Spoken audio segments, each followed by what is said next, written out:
Welcome. Episode 69. I should have just made it 70 just so that don't sound so fucking. Episode 69 of Hip Hop Society presents the Roundtable Hip Hop Discussion. And I'm joined by my always knowledgeable, always dope, always lively co-host. We first and foremost got of the culture of the sides, the one and only Lee, back from vacay. What's up? You feel me? Good to have you. Good to see you. Good to have you back. You got the one and only. You ain't got the money on today, bro. You letting the locks. You got your hair out. I mean, you got your hair. I see you got it freshly done. Man. Right there.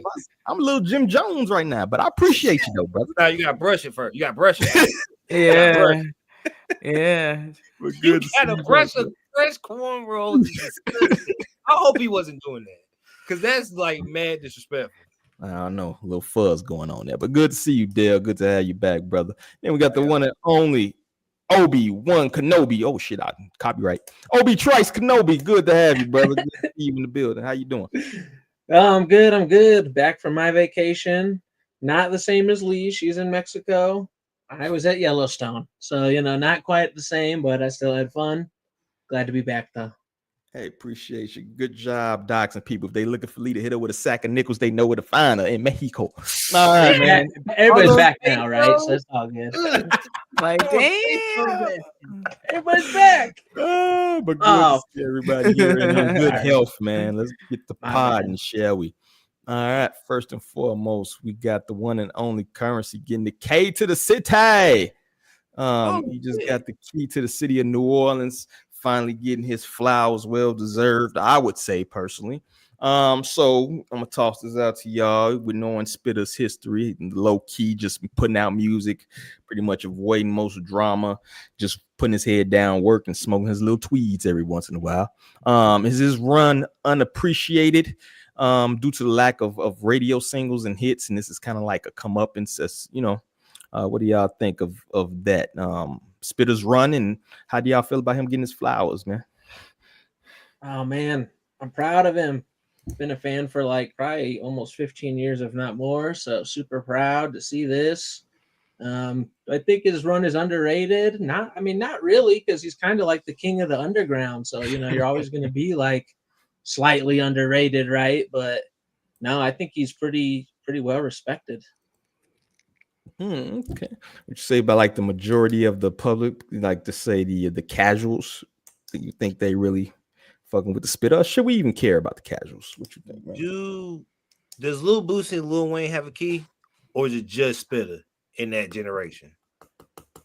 Because I remember Lil Boosie got a key. This was like before the diabetes, and since he's around in that echelon of like that generation, it was bound to happen, because there's only like 6 people from New Orleans that you could say deserve a key, and he's one of the 6. Because you had to literally go Lil Wayne, Lil Boosie, Spitta, and then everybody else. So I think it's mad crazy, because I didn't even see this post, but I mean, it's Currency. I don't think he has. Who has? Oh, really? Boosie, I don't think he has. Yeah, I mean, he's kind of being accused of murder. It kind of might not be a great. I mean, yeah, but murderers got keys to cities before. Just a little murder. Lil Durk got keys. If Lil Durk can get a key, anybody get a key. But, I mean, yeah, that's a good point. But shit, I like the comment there where the person CT Kiss says he unofficially had them already, which I feel like is facts. And it is great to see him get that recognition, and I think because he is underground artists are often overlooked. So, but I feel like he is doing what he got to do for his fans. So I don't really think he gives a fuck about like being in those rooms with those people. You know what I'm saying? He's in his own lane right now. Yeah, I agree. He can still do weed rap and people still like it. Like Wiz Khalifa, if Wiz Khalifa did a weed album, nigga be like, all right, man, it's 2025, man. Come on now. But Currency's the only person who can still get away with it in this time. I think part of his personality at this point. Right. It's part of the Shoot, brand. Wiz Khalifa literally made an album called 28 grams. It was mid, but it was still 28 grams. I mean, they used to collab all the time. You feel me? They made a couple tapes together. 3 tapes together? Something like that. Real. So yeah, I know a bunch of them Jet Life joints came out and whatever it was. But I think in general, do you think, or let me toss this out to y'all, has he kind of been blackballed? Like, why is there a lack of radio singles? You feel me? Is the music not palatable? Y'all think for that platform? Or why y'all think that is? Or does he just not give a fuck about making them for the radio? You know what I mean? You can't really put weed rap on the radio. Like certain places you can, like, I think places that are legal, you can still throw weed rap. But if like a good portion of my song is like smoking, like you have to edit some of that out. And a lot of people if you're not a Currency fan, which I don't think a lot of places listen to Currency, you're not gonna get that push. Like you'll never hear Laser or any of those underground artists from Atlanta or anywhere else other than Atlanta. It won't go out. If you're underground, your music's not gonna be on the radio unless you got like some mad push. Yeah. Well, and also, sorry, go ahead. No, go Obi. Well, what I was going to say is that, so back in 2012, I just want to check the year. He released the Stoned Immaculate, and that was with Columbia, I think, or no, it was Warner Brothers, if I'm not mistaken. And that was like his big, like, official debut, like, label release kind of thing, right? And it had radio stuff on it and some bigger features and stuff. But like for me at the time, I remember feeling like it was like a little too commercial and it just like wasn't exactly the same and stuff like that. Feel like people like look back on it a little bit higher now from what I've seen. But I remember because I bought it day one and still have the collector's edition stuff that came with it. That it was a little bit mixed reception, I felt like. And I think he might have just got a taste of that from that and was kind of like, maybe didn't feel comfortable as him and his fans didn't receive it as well as he thought it would at the time, at least. And so why bother doing that when he probably was making just as much money without the labels and without having to do that reaching that he felt he was doing? Wasn't that 2 Chainz song on there? That 2 Chainz feature on that album? Mm-hmm. Yeah. Oh, that was a good album. Nah, he tripping. That was a good one. Yeah, Capital. I'm not saying it wasn't I'm a big fan, so I don't think it was a bad album at all. Talking about like okay. I got you. Like that's a Jet Life. You can still play that song now. No, I agree. I think, and like I said, I'm probably speaking more for myself. I don't want to speak for all the fans, but I'm just saying I remember being like, oh, okay, this is good, but I can't remember he had some other single on here with I can't remember. It doesn't matter at the moment, but it was just, it didn't feel the same as like Pilot Talk and Covert Coupe. And I know those are mixtapes and smaller albums, but if you're going to do a label release and the other albums are better, why do that reach? Yeah, true. Yeah, Pilot Talk 1 is different, and 2 and 3. Now, knowing what we know, can a lot of artists, because a lot of artists take if they don't hit that Drake level of success, which is probably only coming to like 0.1% of artists, right?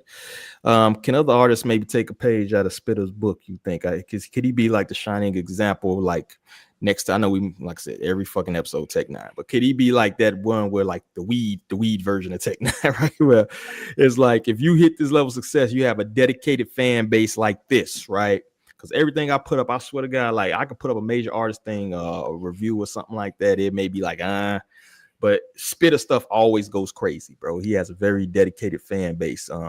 And can other artists take a page out of that book? Is that something they can aspire to? That's maybe more realistic, you think, for the average artist, or is even that's, well, I'll probably pushing it. Well, probably not, because I haven't heard other artists get in some trouble. Like, you'll hear like, oh man, this guy got into some things. Like, I haven't heard Currency do anything. Like for like all my life, I haven't heard Currency getting in trouble. All he does is rap and be in cars. Most every other artist, they get into some stuff, or they'll be hanging around some women or hanging around the wrong person and shit happen. Like I forgot, I think it was Lee that said he don't be messing with nobody. All he does is rap. So and mostly everybody wants to rap and party. He just wants to rap. Yeah. So you can't party. What about the rest of y'all? More realistic goal, maybe to shoot for, or even just kind of cultivate a authentic fan base. You know what I'm saying? Yeah, I think there's definitely like things that can be learned from how like he just like keeps his fan base, you know, like he feeds them like on a regular, just like the consistency. Like how do you even got the motivation to just drop as often as you do type shit? So I think, you know, people could even learn from that. Like, yo, you got that hustle in you, regardless of who notices. You still take care of your fans. You know what I'm saying? Like, that's a good thing to learn. And I think it's also something to like be like, look, you don't have to be Drake level to be successful or whatever the case is. This is a dude that's in his own lane, and like, you know, people look up to him, and he's getting his flowers now. And you know, this just shows you that whether it pays off now or later, it's there, you know? Yeah, definitely. Agreed. Yeah, follow that consistency. And I mean, Currency kind of invented that lifestyle rap to a degree, along with a couple other people, but they were kind of some of the early ones, especially for that term to kind of cling on to. And I think that's also kind of established that some other artists coming up now kind of trying to establish their own brand and kind of full lifestyle type of thing going as early as they can. Yeah, definitely. He's kind of a trailblazer, I think, in that realm. That's actually a good ass point. That lifestyle rap, I almost say he patented that shit to a certain extent, right? That smooth. When him and French Montana were dropping music, that was probably the greatest French Montana run of all time. Probably up until 2016, French Montana. If you put Currency and French Montana on the song, hit immediately.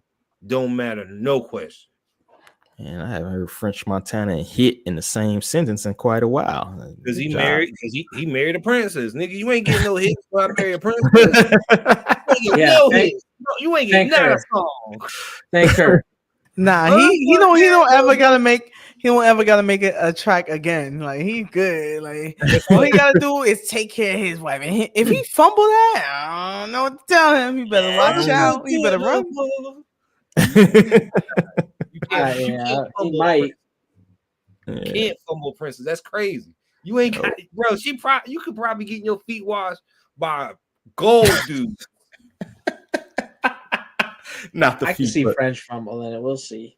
Man, but I'm trying to envision how French's gonna mess it up. That's the funny part. Yeah, I mean, he might not. As long as he don't have a prenup, he can't mess it up. He'll just get a bag on the way out.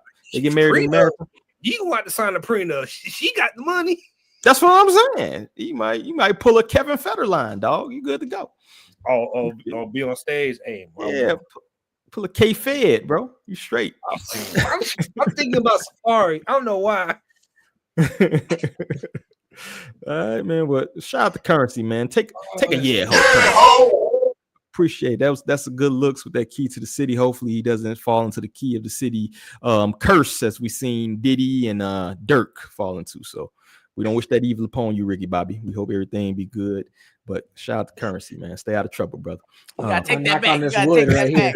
Knock on wood. Knock on the wood. Yeah. Everybody knock on wood. I got it. Yeah. Some weed and that probably like you got too much weed on you. Oh my god, I got too much. You know the big three: Diddy, Dirk, and Currency. Shut up. That's too many. That's a crazy combination. Oh, look who we got here on CPT. Dirk and Diddy and Currency in the same jail cell. What's the level here? What are we doing? We got welcome on CPT, the one and only Cassius Cam. Blue collar bully. I had a day. I had a fucking day, dog. Names, bro. I'm telling you, I had a fucking day, bro. You sound like he's irritated. I am, bro. I thought summer. You know those days where like it seems like you got to be everything for everybody. Yeah. You know what I mean? It's like Called a Tuesday for me, brother. How do people get anything done? You know what I mean? I don't fucking get it, bro. We good to have you here, man. We got some topics later on that you can take your frustration out on. Maybe academics or something will pop up. You can flame them up real quick or something. But appreciate you coming through, brother. Real quick, Currency got the key to the city. How you feel about that? Flowers just deserve. I mean, maybe like on the main stage he's getting his flowers, but Currency's been getting his flowers for years. From people who know. You just said what that reply said. Yep, he's already getting the streets is what counts. You feel me? All right, man. Appreciate you coming through, though, man. And we're gonna roll into the next topic. Jay Electronica, coming from nowhere, coming from a spaceship or some shit in Mars, or where the fuck this nigga been hiding at. But he dropped some track titles. Let's take out. He dropped the tape. How many tapes he's up to now? Does anybody know? 3 of the new ones, I think, and then he released some of the old stuff too. So, but just the new stuff. We is on his 3rd tape. I think 3, yeah. Okay. As long as I'm not mistaken. Well, you can check out the names. People was kind of going on the names of the titles of his the one to Mars. Dear Mr. Blaine, I won. Letter to Mars, 1,000 miles per hour to the border. that one killed Real candy. So tell us more. What the fuck, bro? If you won't do it for you, shine for me. CNN and BBC are liars. Remember that one time Trump tweaked on Zelensky in the White House? Anybody else? Jay been doing some crazy titles. It's not, in it. He added somebody's Instagram. He just added. Nah, bro. Yeah. He was whipping. Look, he was confirmation. It's real. It's here. Like, look, it's live. Oh my god. He was whipping pops with those song titles, bro. That shit's fire, bro. Those song titles are fire. I can't say the music. He has some high points and some really low points. I feel like the high points were really high. The low points were fucking beneath the earth, but those song titles. Beneath the earth is crazy. I don't know. Yeah, I was gonna say that. Damn, he got range, but it's not good. He got range. That's a mean range. Like, oh damn, not the kind of range you want. I guess we should get it too. If anybody has listened to, I think I listened to them. It's not that much rapping yet. Supposedly it's supposed to be more coming where he's actually rapping. The few times he did rap, I mean, he's Jay Electronica. We know he can spit. This at least from my perspective. I just think it's not enough fucking bars. That's just me, man. It's a lot of. I feel like I'm watching like a fucking meme of Alex Jones talking, bro. I feel like, you know what I mean? But it's like I just want more rapping involved. I'm not sure if this is a concept album or concept series he's doing or something like that. But I'm gonna toss it out to y'all. If any of y'all have listened to what's been dropped thus far, what are your thoughts on it? And where is he going with this? He might be out of shit to rap about, Bubba. You can always find shit to rap about. These niggas ain't talking about shit these days. But I feel you though. Not that lane though. Not his lane. He's never been that kind of shit. He's always been real introspective, topical type shit. I guess to a certain extent. What about the little bars we did get? What do you think about it? It was cool. It was Jay Elect. That's what he does. He's a top tier. No one can argue that he's not a top tier lyricist. He's at the tip of the spear when it comes to like his pen. Oh please! Oh my God! Die laughing. Before you play it, I like Jay Electronica when he's with Westside Gun. When it's just Jay, and before I say this, I love all religion. He gets into his Muslim / more rap, and it's like, all right, man. I understand what you're going for, but it'd be too far. Like it'd be Kufi rap, and like I said, I have nothing against Kufi rap, but bro, that Kufi be on that. I just dare you. It's so cool. You got some Kufi advocates on this panel right now, but they ain't Jay Kufi. I got a tinfoil kufi in the closet right now. Bro. But that's not a Jay kufi. I got a Kente rap kufi in the closet right now. But no, it was gifted. It was gifted to me by prominent NOI members. When I saw Jay come out with his posse in the full suit, looking like from The Wire, I was like, yeah, he ain't nothing to play with. The Wire. No, but that's true. Every time Jay Electronica gets on the scene, I think about The Wire and how scary that man was. And Jay Electronica looked like he's scary in a good way. Somebody got the phone going off. You better take that. So, anybody else? What are your thoughts on what's been dropped? Either Leah or Obi. What's been dropped so far? What do you think? What's been dropped? All right. So yeah, I liked it a lot. Right. Everything that Jay was like rapping on, I was enjoying. There's just a lot of clips, as you were saying. So the rapping's kind of minimal, right? Mm-hmm. Even on that one project you just showed, there's at least 2 good songs, even though that's probably my least favorite project. But the Real Candace O and Anybody Else Know How to Work Ruby Slippers is both really good, I thought. But yeah, there's just needs to be more rapping, especially in such small amounts of time for me. If you're releasing a 16-minute project, like I need it's crazy. I'm even saying 10 minutes out of 16 minutes, but there should be that much rapping, and I don't think there was. You know what I mean? So it just, and then there's a couple spots where he sings on a few that I wasn't as into. So he had drums singing for like 4 minutes on that one. I'm like, bro, I didn't mind the drum, but when Jay was singing, I did mind it. So I don't want drum crooning for 4 minutes. Is that dude? Yeah. I mean, drum cool, but 4 minutes is crazy. 4 minutes? Come on now. That's already, if it's 16 minutes, that's already a quarter of the freaking they were like 2 long hooks. They were like 2 long hooks. Drop the statistics on them. You know? And even for sure. But you got 3 projects, right? So technically you actually got like an hour's worth of music in total, technically. So only a quarter is still rapping. That's crazy. I agree. No, and I agree. Yeah. So that's the thing, is that if what we're hearing is true, let's just get some more projects with some more rapping, and I'm all for it. I'm happy to have Jay Elect than not have him. But I don't think he's done. I think this is bait, bro. I think this was I think this is a fish hook with a huge nightcrawler on the end of it. This is hey, you little motherfuckers, go listen to my catalog type shit. And then he's gonna Act 1, Act 2, the prestige stuff. It's like, I think there's a lot of bait and switch illusion shit he's got going on. Pardon my language, but yeah, I agree. I just, like I said, just more rapping, dog. I mean, I actually like concept projects. You know, I think it switches up things or whatever. But if mostly just clips of shit, then I can't rock with that, bro. I need some rapping, bro. Give me some music in between the skits or whatever the fuck. You know what I mean? Where's Jay from? Where is he from? He's from New Orleans. New Orleans. Yeah, if I'm not mistaken.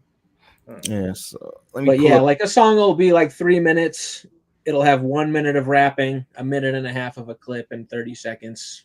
You know, space. Some of them are literally just clips. Some of it is just a clip. And that's true too. He's from Louisiana. He's from somewhere down south. Yeah, he's from New Orleans. Yeah. Well, let's check out part of this Joe Budden dissecting these motherfuckers becoming the bane of the culture, unfortunately. All right, let's talk. Where the God came from. I used to wonder where the 7 angels with them 7 bowls of apocalypse get their holy names from, and how the mighty Lamb was going to set up his raw kingdom. That's kind. Did he take off the thing because he didn't like the music, or was it because they planned it in the room? They did. They didn't like the music. I already watched this clip, so I already know nobody besides 2 people in the room liked it, and it's the craziest 2 people who did like it. I always wondered about that city in the sky with all that bright light. No one here likes this, so I'm gonna go ahead and stop. I love this out. I love it too. Wait, you cut that off? when all y'all are face planting, yeah. Wait, why you cut that? You can't cut the verse there. No, how you cut it right there? You can't cut the verse there, yo. Crazy. Come on, man. He was just getting in his bag. Let us get in his bag. Let him get his shit off. Shot like 1,400 shells at the mother plane. What'd you say? We will not cast our pearls to swine. Y'all. Yeah, that's almost sacrilegious. Come on, at least let me see where he was going right after that. Please, y'all don't appreciate. We will not cast our pearls to swine. Y'all don't deserve this shit. Indeed, man. What'd you say? It's in the Bible. I don't want to put no rubies in the swamp. All right, at least can I hear another song? No. No, you got one more for the road. Give me the best one, Park, that you like. No, listen. Even though I am joking, they did say that the him Quentin Miller shit was fire. Can you please play some of that? That's gonna be my sleeper. That's what I was saying. We might not do sleepers. Okay. Oh, okay. Then play the Quentin Miller. I want to hear some of that. Okay. Hold on. Just Flip. Can you say what you think about it before Joe gives his opinion? Sure. Okay. Oh, damn. Oh, damn. Well, you get your book. Oh, shit. I just want to make sure I do. Independent instead of prophecy fulfilled. How you live? Cause you can feel love. No, Joe, say something. He was fire. I like your man is cool. Jay Electronica is cool, but I prefer Quentin Miller. That's cool. Look, he bodied that, and I love the beat. Fire.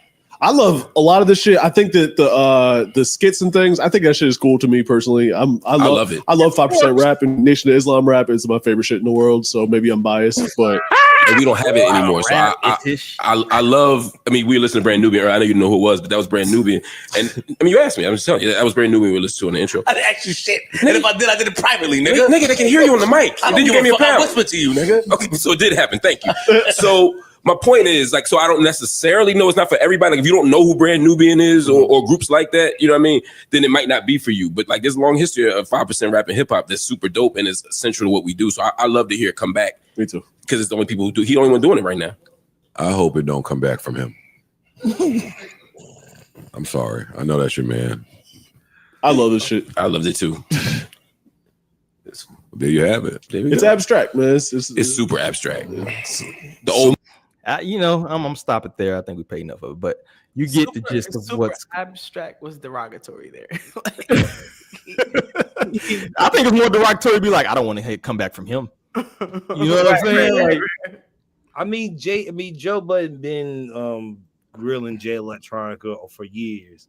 Now, like I said, I can listen to Jay Electronica if he's with Westside by himself is a little but I can see how Mark and Parks liked it because, like I said, Parks likes Nation of Islam rap, which is crazy.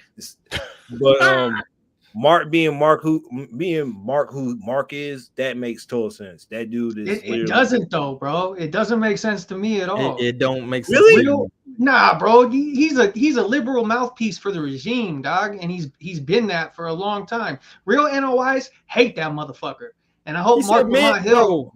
The man who said men can have babies will get fried at a site. What If I'm you saying, ever been around bro. some 5%ers, like real 5%ers, dog? I hate that. Mark Lamont Hill can't go around them, bro. He can't go around them.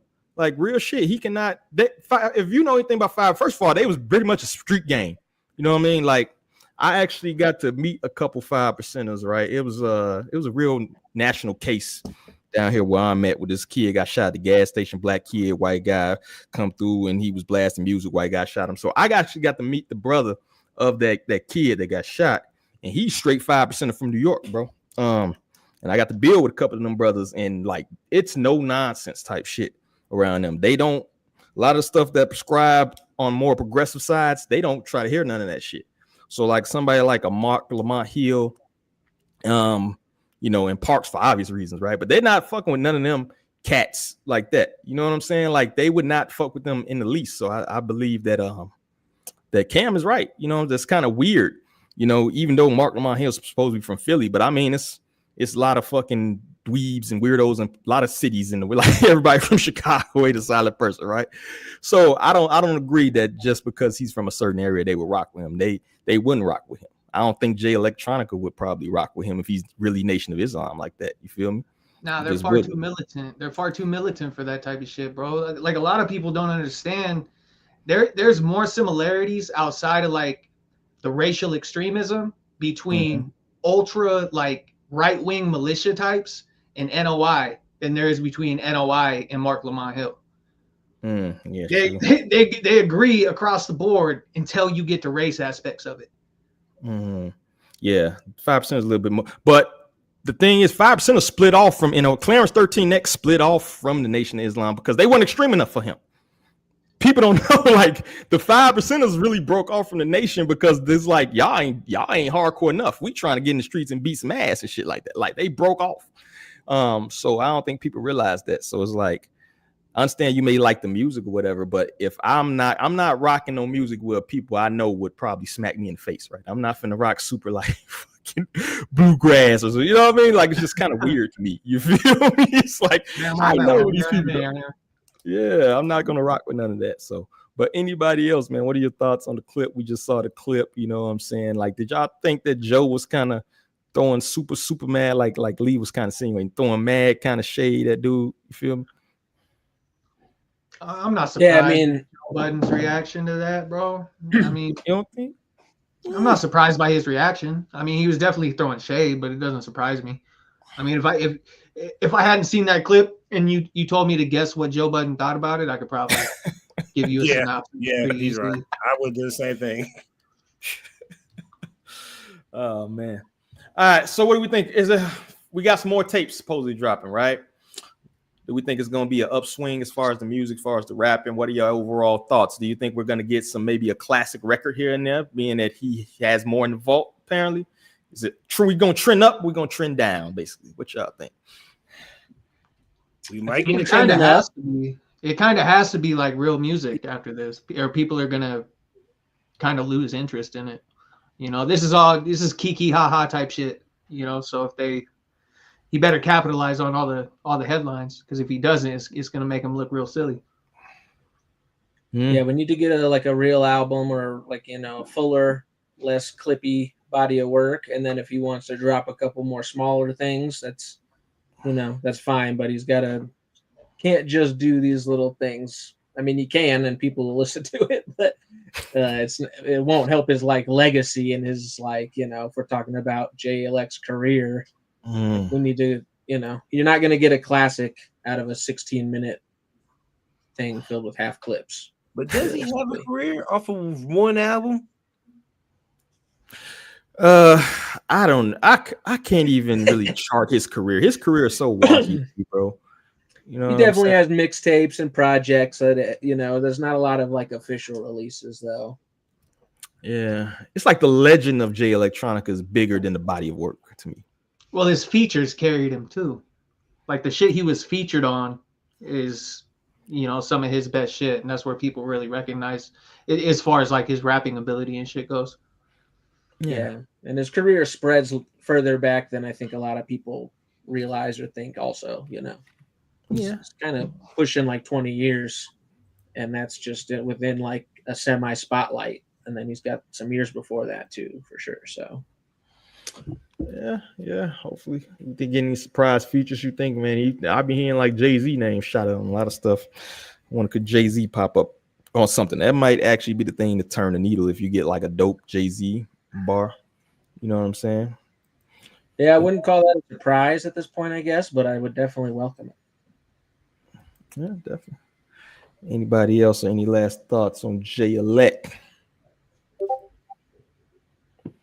All right, moving on. Let's see what we got. Oh, I got to crash dummy it up, huh? All right, let's do it. Play the motherfucking intro in this bitch.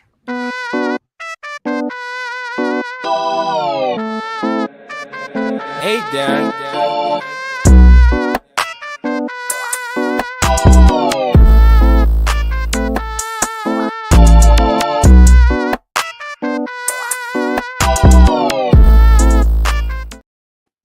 All right, crash dummy of the week. We got NBA Youngboy, not the artist, but his fans. And I have a number of clips I'm going to play just to kind of highlight what I'm speaking of. Of course, if you're at an NBA Youngboy concert, good luck to you, because you're in YN land. So we got people scrapping. Makes sense. Makes sense. Damn, that dude got the meanest right ever. That was a good uppercut. Solid. Next, my man's wilding out because they canceled the Chicago concert. Gas of air. Even the shorty, like, bro, in front of the lady. Daddy, get up, please. Hey, but I understand them though. Hey, if they cancel a Young Thug concert, back in the day, I would have cried too. Next, Exhibit C, I think we're at right now. Reggie with the shiesty on.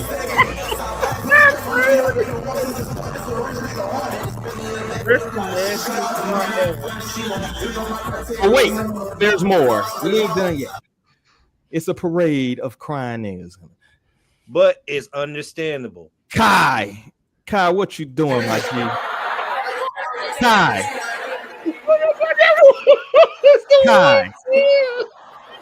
What are you doing, my G?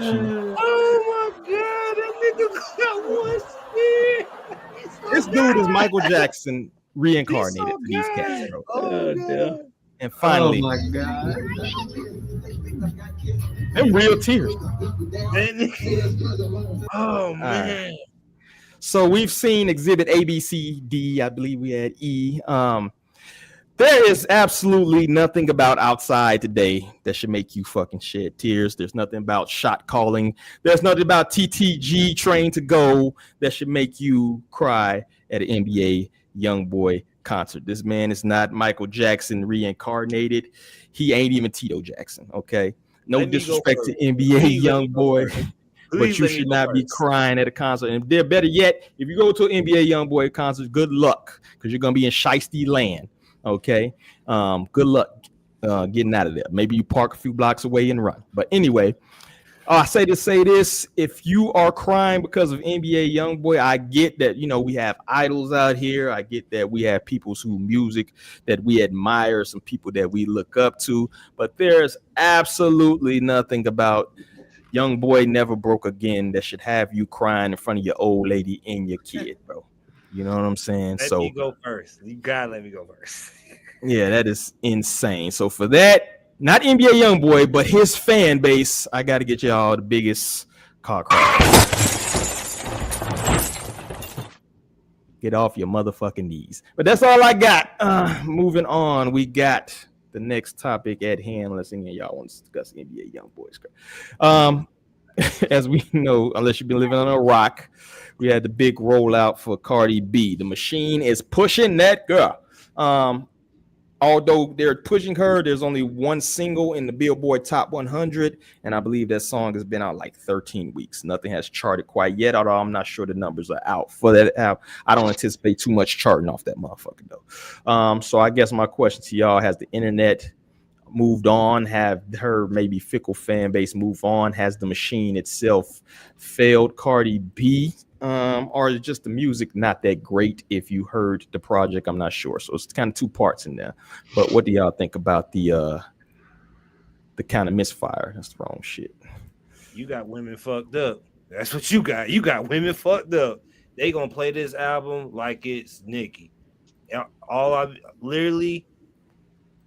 This album, well, is the only female. Well, it might be the only female ratchet album that came out this year, this summer. This album is going to move. I've been outside. I've been around the women. They've literally been saying, "Oh, this album is this." It's literally all hands on deck, Cardi right now. Now it might not be that way because the whole baby and the whole other shit. But if we're just talking about the music, everybody, all the ladies are loving this. Especially now that she got that Kalani and Tyler. Is it her? That's how you pronounce her name, Tyler. That Tyler feature. You about to get the weirdo Kalani fans and the Hey, I'm a Kalani fan. I ain't weird over here. Throw your roll there, brother. You're going too far. Never folded nobody clothes. That song's a lie. Never folded nobody clothes. But you're gonna see has gotten bits and pieces of all different kinds of ladies in this album. This is gonna go, and I don't even think she needs the machine anymore. You see her outside selling her own shit and being her regular Cardi self. So if she can literally still be herself while selling the album, it's gonna move more than I'm not gonna say the other lady's name, but if she was like it's more natural from Cardi than the other lady. Okay. And we're not gonna say that lady's name. Should I let you read this before I say my points? Because I got say your points. I can read that later. Okay. So, you know what I'm saying? I had to write them down because I had to process my emotions, right? So here's what is it. So when I first read it, I was like, it sounds like somebody's a Nicki fan when they wrote this. No disrespect, D, but not really. Go ahead. But like you said it. I'm fucking with you. But anyways, so I would say, right?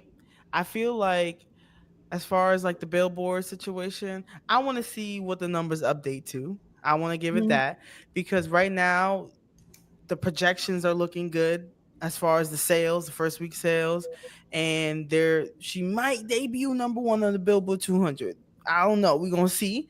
And other than that, also, I feel like the machine did not fail her. If she's projected to fail, I mean, to freaking sell 200K, that's already more than Clips. And if we're not calling Clips a fail, I would say, how could we say that about Cardi? You know what I'm saying? Like, but that's tainted though. It's like 3 songs. It's a song on here that's 2 years old. That got 1 billion streams. That's part of the numbers. That's fine with me.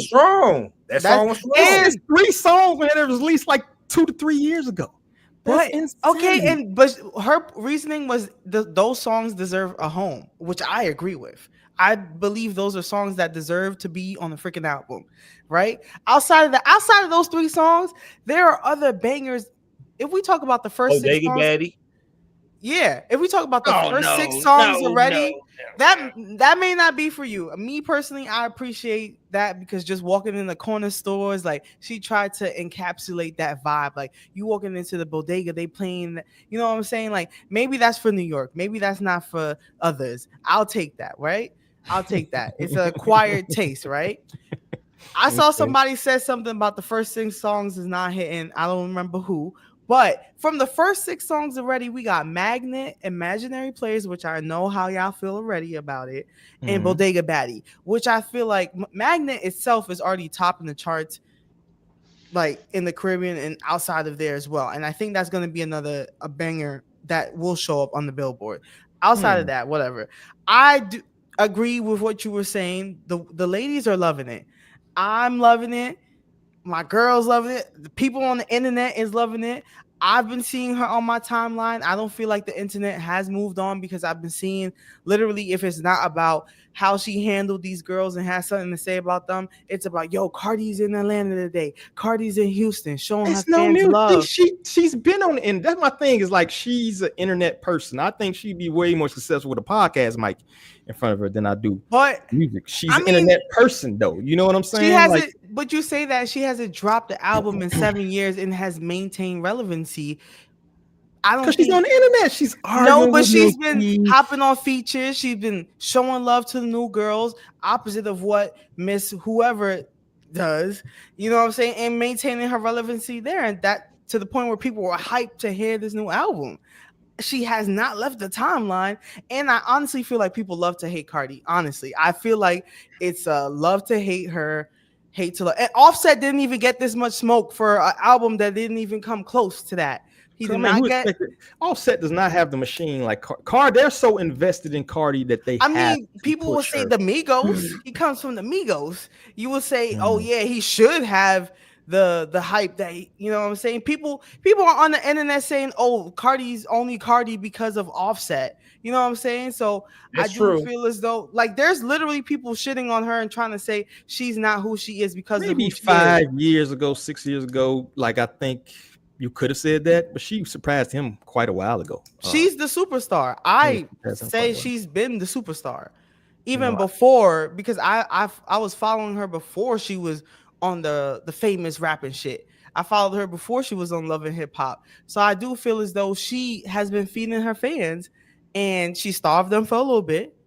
But I feel as though with this rollout and everything, she's giving everything that people want to see from artists. They want to see these rollouts where it's you going to actually interact in person. And it's not just, I'm dropping an album, that's it. It's a continuation of that rollout. Look at clips. They at the Vatican the other day, like they're still rolling out, if you ask me. And I feel like she's given the work that people should give when they're ready to drop their project. And I do think she's getting a lot of unnecessary hate.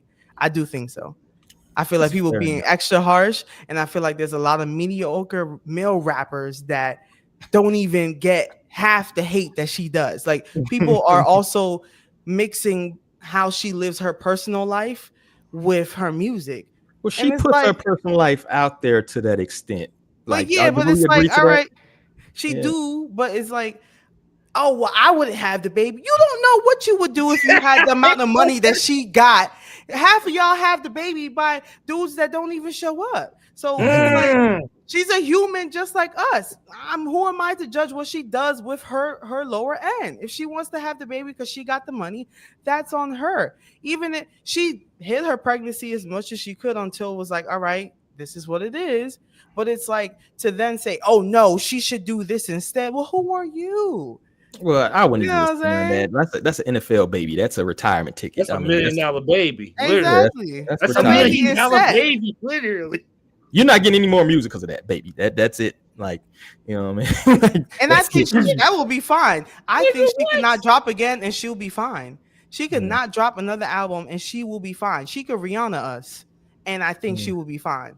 She already did Rihanna's. She already got 3 kids. Yeah, I mean musically, like, you know what I'm saying? Like she could just go and keep dropping kids. No more music.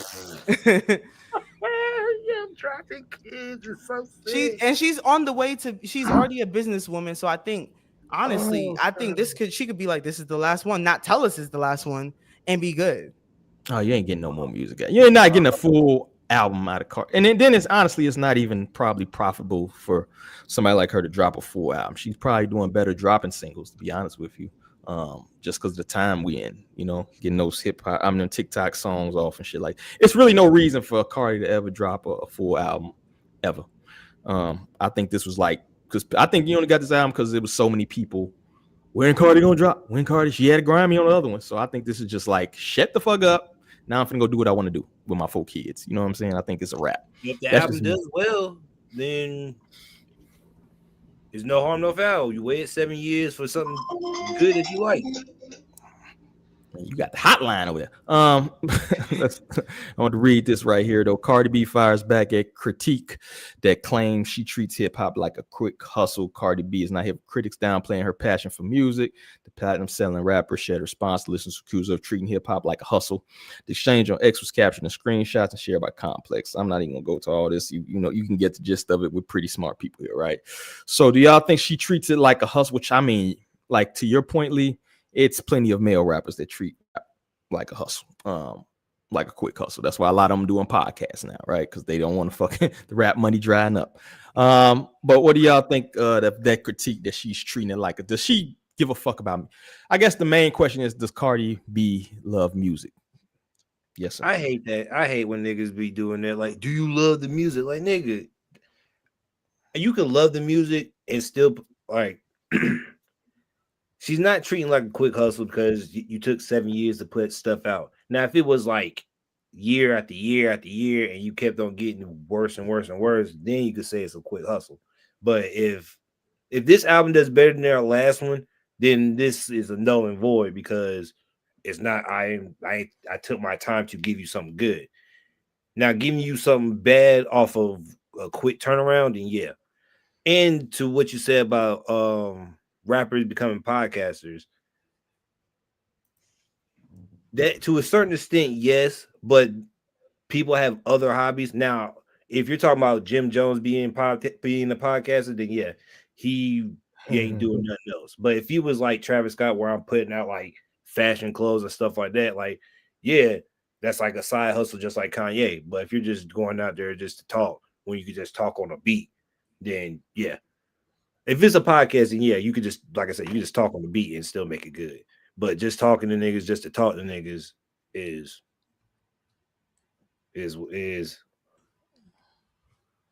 Yeah, I mean, Danny Brown has a podcast, and he's about to release a new album.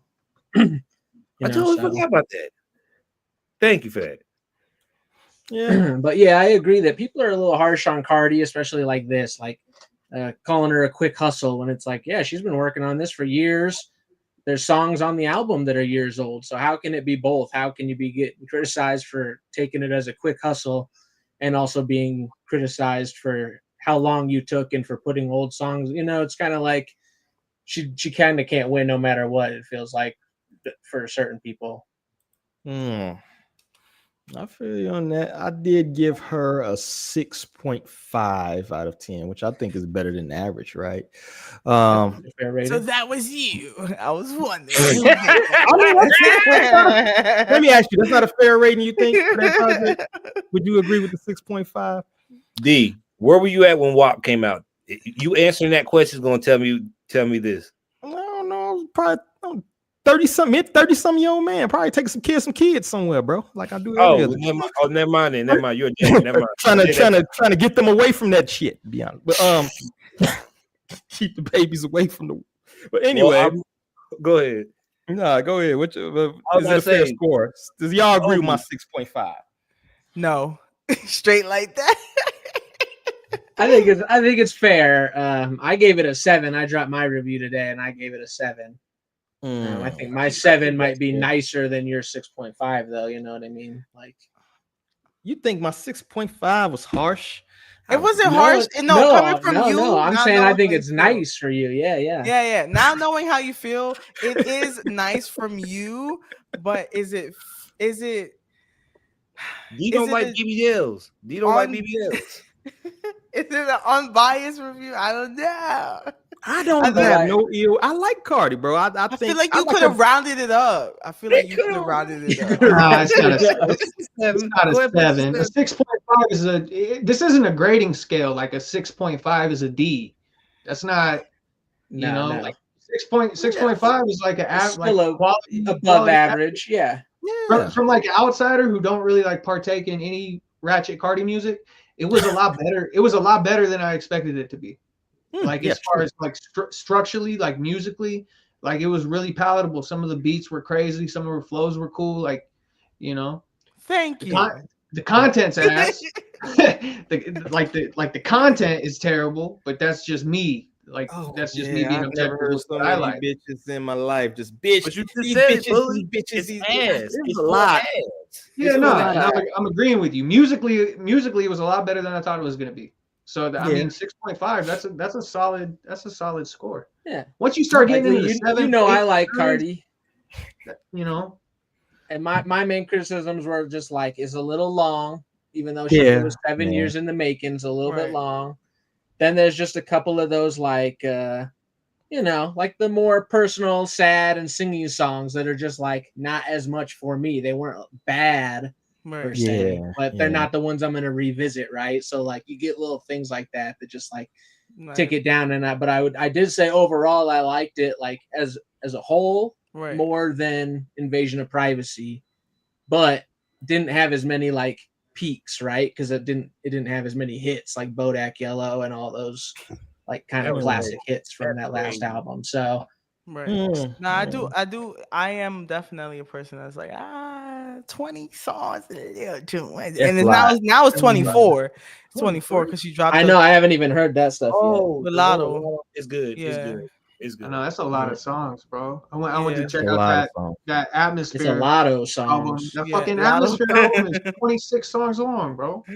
Yeah, I couldn't get into it, bro. He sounds too much like a math teacher to me, dog. Well, I mean, that's he enunciates way too much, bro. Yeah, but it's the same. Like it's the Aesop Rock demo that fucks with the Atmosphere. I was a huge Atmosphere fan when I was a lot younger, but it's one of those. It's coconut water, dog. It's an acquired taste.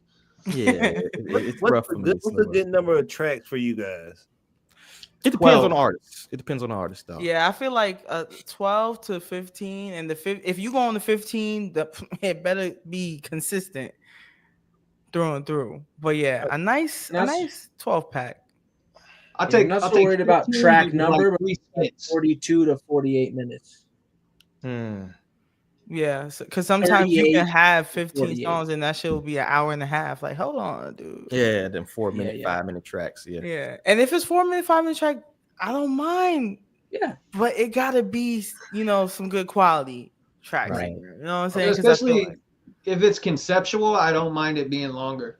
Right. That's when it's like those projects, like if it's like an Ab-Soul where you can listen to it forward and backward and still get the gist of it. I think conceptual albums can run a little bit longer.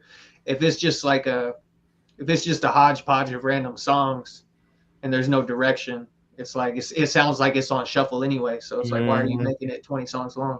Right. Yeah. And you gotta have some versatility. You can't be like a one-trick pony.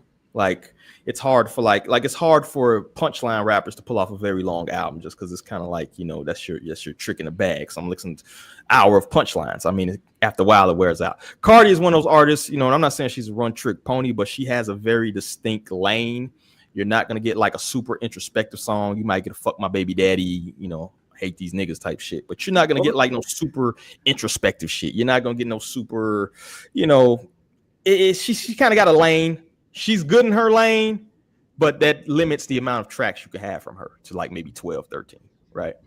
For a cohesive project. That's just me. That's how I feel. She cut this thing down to 13, 14. I would have gave her that point that you sashed. You know what I mean? You would have had to give it a 7.5. Yeah, I would have gave her the point. She cut some of that bullshit, cut some of the fat. After album to the point is fire crazy.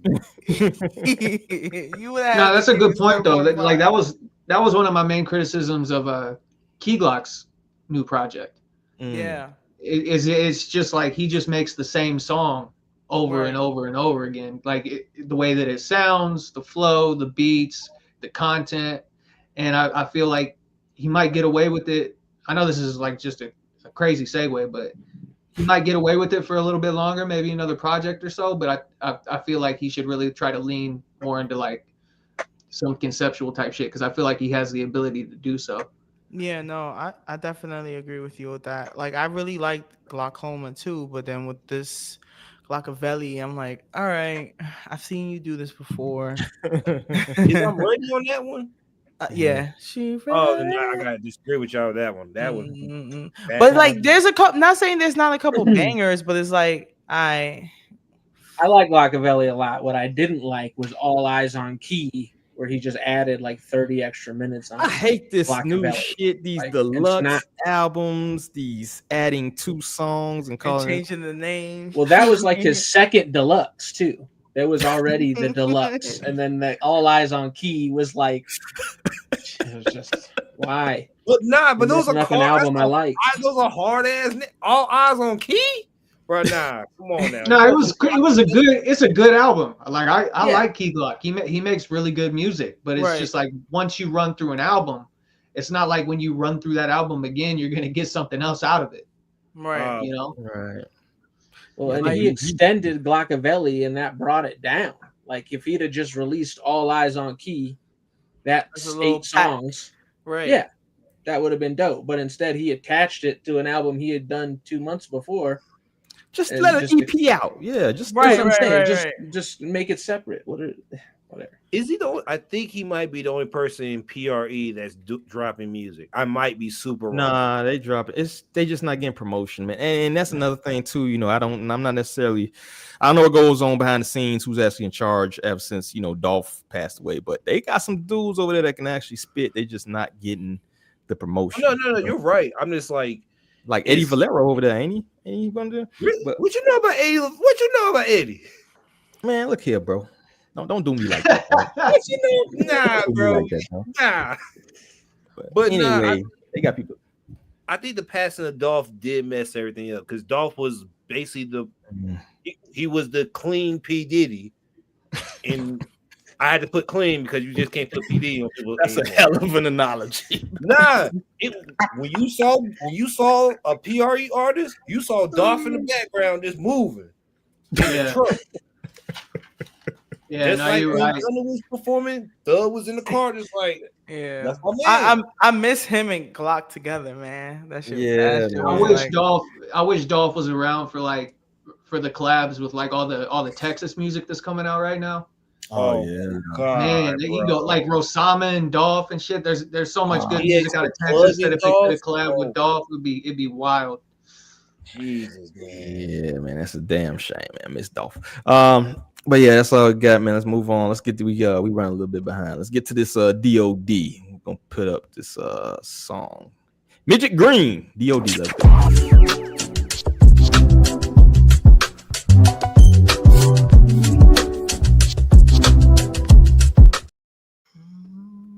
All right, so we have a song titled Lost in Thought by artist Midget Green. I don't know why all this extra shit up here, but we're gonna play this joint and we're gonna get everybody's opinion on it. So make sure you mute your mics. I like this.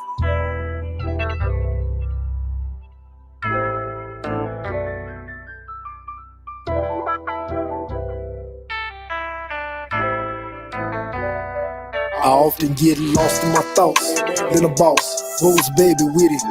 Any day could be my last, so the day I'm living. Past that blunt, ain't no time to be babysitting. I'm a grown man, shit, how I'm getting it. I often get lost in my thoughts. Been a boss, was baby with it. Any day could be my last, so the day I'm living. Past that blunt, ain't no time to be babysitting. I'm a grown man, shit, how I'm getting it. I burn at times to ease my mind, trying to grab whatever peace of mind I can find. It be times when it's time to do. He say seek and you'll find the truth. What's good for me might not be what's good for you. I'ma get my money's worth, new or used. Keep them tools, no not the pro edition. Folks be acting like they care when I know they fishing. Real family and friends gon' always go the distance. You know it hits a little different. Making something out of nothing. I hope you got yours, cause I'm coming and I don't mean to seem rude. Hey, when I feel I've been used, sometimes people do without thinking. Granny spanked me, so I do better. I ain't gon' lie, most of the time a nigga knew better. That's why this head on my shoulders, it grew level. Never acted brand new from having blue cheddar. It was none of my niggas, but I knew something. I often get lost in my thoughts. Been a boss, was baby with it. Any day could be my last, so the day I'm living. Past that blunt, ain't no time to be babysitting. I'm a grown man, shit, how I'm getting it. I often get lost in my thoughts. Been a boss, was baby with it. Any day could be my last, so the day I'm living. Past that blunt, ain't no time to be babysitting. I'm a grown man, shit, how I'm getting it. Peep this, heed the signs. So many blind and they lead the blind lines. And a lot don't care who tell it. I want my cake red and velvet. I know they smell it cause I just inhaled it. Been smoking strong lately, mid-game changed, but Midget Green still the name, no. Same picture with a nicer frame. Relearn to stand without my cane. Shit the same, just a different commode. Another story untold, call it the Book of Midget. Shout out to Boosie, follow me, I got the ticket. That's the phone to get listed. I'm talking LRG lifted. Sipping Crown, but it used to be Hennessy. On top of a day-to-day herbal remedy. The life I lead been full of sinning. As for forgiveness daily, by his grace and mercy, y'all saved. Screaming hallelujah, cause this the highest praise. Shout out to Luz, you finna flood this bitch just like a tidal wave. Getting lost in my thoughts, been a boss, but was baby with it. Any day could be my last, so the day I'm living. Past that blunt, ain't no time to be babysitting. I'm a grown man, shit, how I'm getting it. All right, that's enough of that. That's enough of that. We have Midget Green. What's the name of this shit? Lost in Thought. So I'm gonna get everybody's thoughts and opinions. Who we got first on the docket? Dale. You first. Oh, y'all gotta add my man. I'm gonna say a dud immediately because I thought I was listening to Pastor Troy and Game at the same time. When did the song come out? Oh no, this sounds like it's 2005.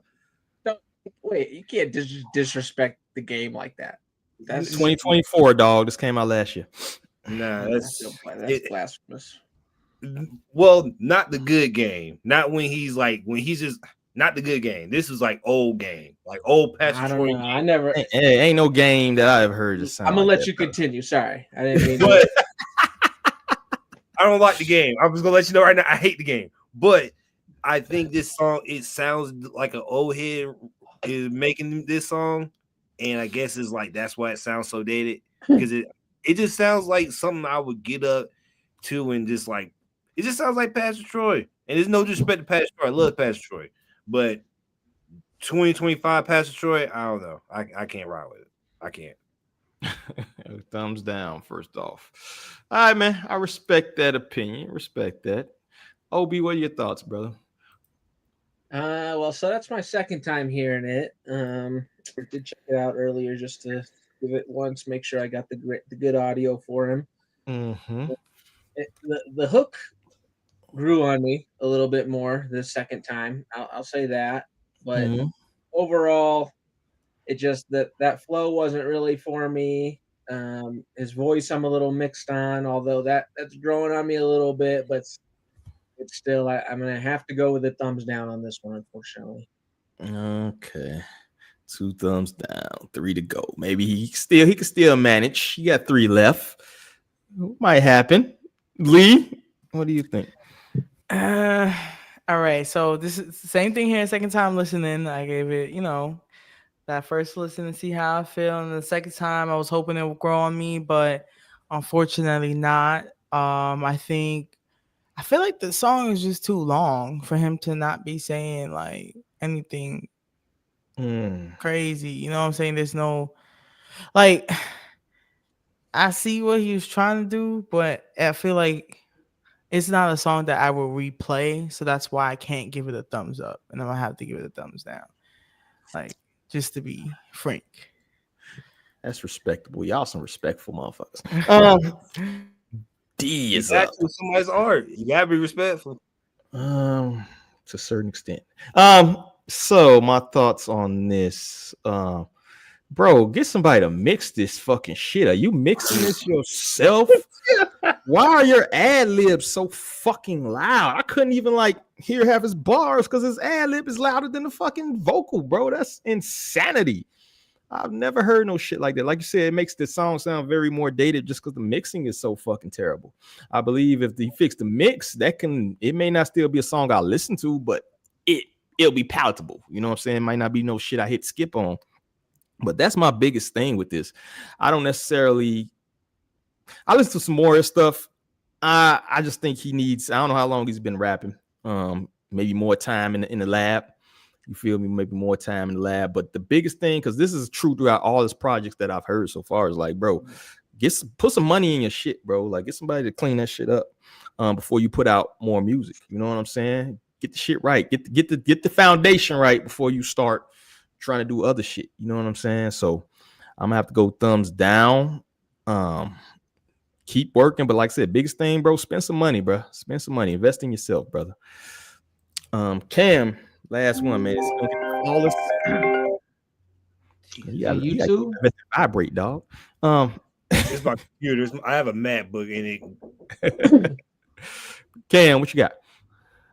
Bubba sound like he from Arkansas or Alabama. Huntsville. Alabama? Yeah. Alabama. I could hear that draw. There's like a real particular draw that people from Alabama got. Mm-hmm. I mean, you guys didn't really like his voice? It's not the voice, it's the content of the rapping. Like, he does have a good voice. Nah, it was his voice for me. I feel like his voice carried him, honestly. I mean, grew on me more, but yeah. Lyrically, it was, it wasn't good. I mean, we can all agree on that. It wasn't. I heard like some Scarface in there, kind of. That's nice. I didn't hate it, but the mix was really bad. I don't want to shit on the dude, but as far as writing goes, he's not very talented. But that doesn't mean that he can't hone in on the mixing and the content. And you don't when you're making that kind of music, you ain't got to be a lyrical mastermind, right? At all. You just gotta sound the part and make it listenable. And I think his biggest issue was the mixing. and but I really wasn't that mad at it. I'm gonna for the hope that he starts mixing his shit correctly and gets better and just puts more time into like writing shit. I'm gonna give him a thumbs up. I'm not too mad. Okay. I'm not mad at you, brother. Like I said, I heard some more of the shit. I believe, like I said, his style is kind of that southern. You know, I fucks with that type of shit. You know, that southern just might not be talking anything groundbreaking, but you know, relatable shit. You feel me? Just you know, so I think he can run with that. I would probably change the name too. I'm not feeling the name. That's why. That's what he reminds me of. He reminds me of Mexi Dro. Just like a bad version. You guys probably don't know. Never mind. Yeah, I don't know who the fuck that is. Yeah, you need a Cloud here or something. Maybe you know who the fuck that is. But so I would say definitely get in the lab, man. Keep making music, man. If that's your dream, you know, I haven't heard too many people, honestly, from Huntsville. Although it's kind of like it's like the Valley of the South, right? It's the new kind of mecca of where they're doing new electronic shit, new IT type of shit. So, but I haven't heard too many people from Huntsville or Huntsville mention Alabama in general. It's kind of hard to have too many artists. I think the last major Mr. Big maybe or something. You know what I mean? Like it ain't too many people coming from that area. So I definitely hope they get more representation as far as the hip hop is concerned. But yeah, just keep working on your craft, man. Like I said, it's not an automatic like hell no, don't rap again type shit. You know, you got some things there you can probably work with. You feel me? But his Twitter is up right now. If y'all want to go follow him, Midget Green 256 from Huntsville. He's active. I've seen him post some shit here and there. So make sure y'all check him out. His YouTube is also posted on there. And of course, we just had the Spotify link up there. So you got quite a few things, quite a few projects on Spotify, sure, Apple and all that shit. So check him out if you like him, Midget Green. But unfortunately, dog, you got the mostly down. Which one's the mostly down? We got to get you the is what it is. What it is. It is what it is. You know what I mean?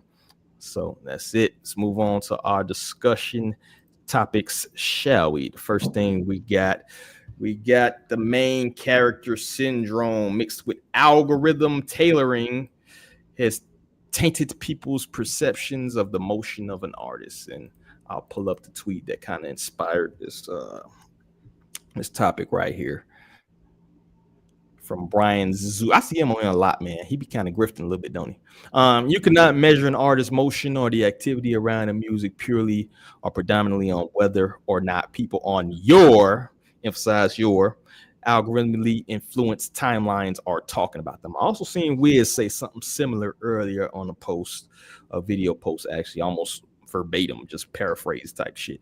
But what do y'all think of the topic and also this tweet? You cannot measure an artist. So I'll have people like, and Lee went on me about Cardi B. You know, Cardi B's all over the internet, right?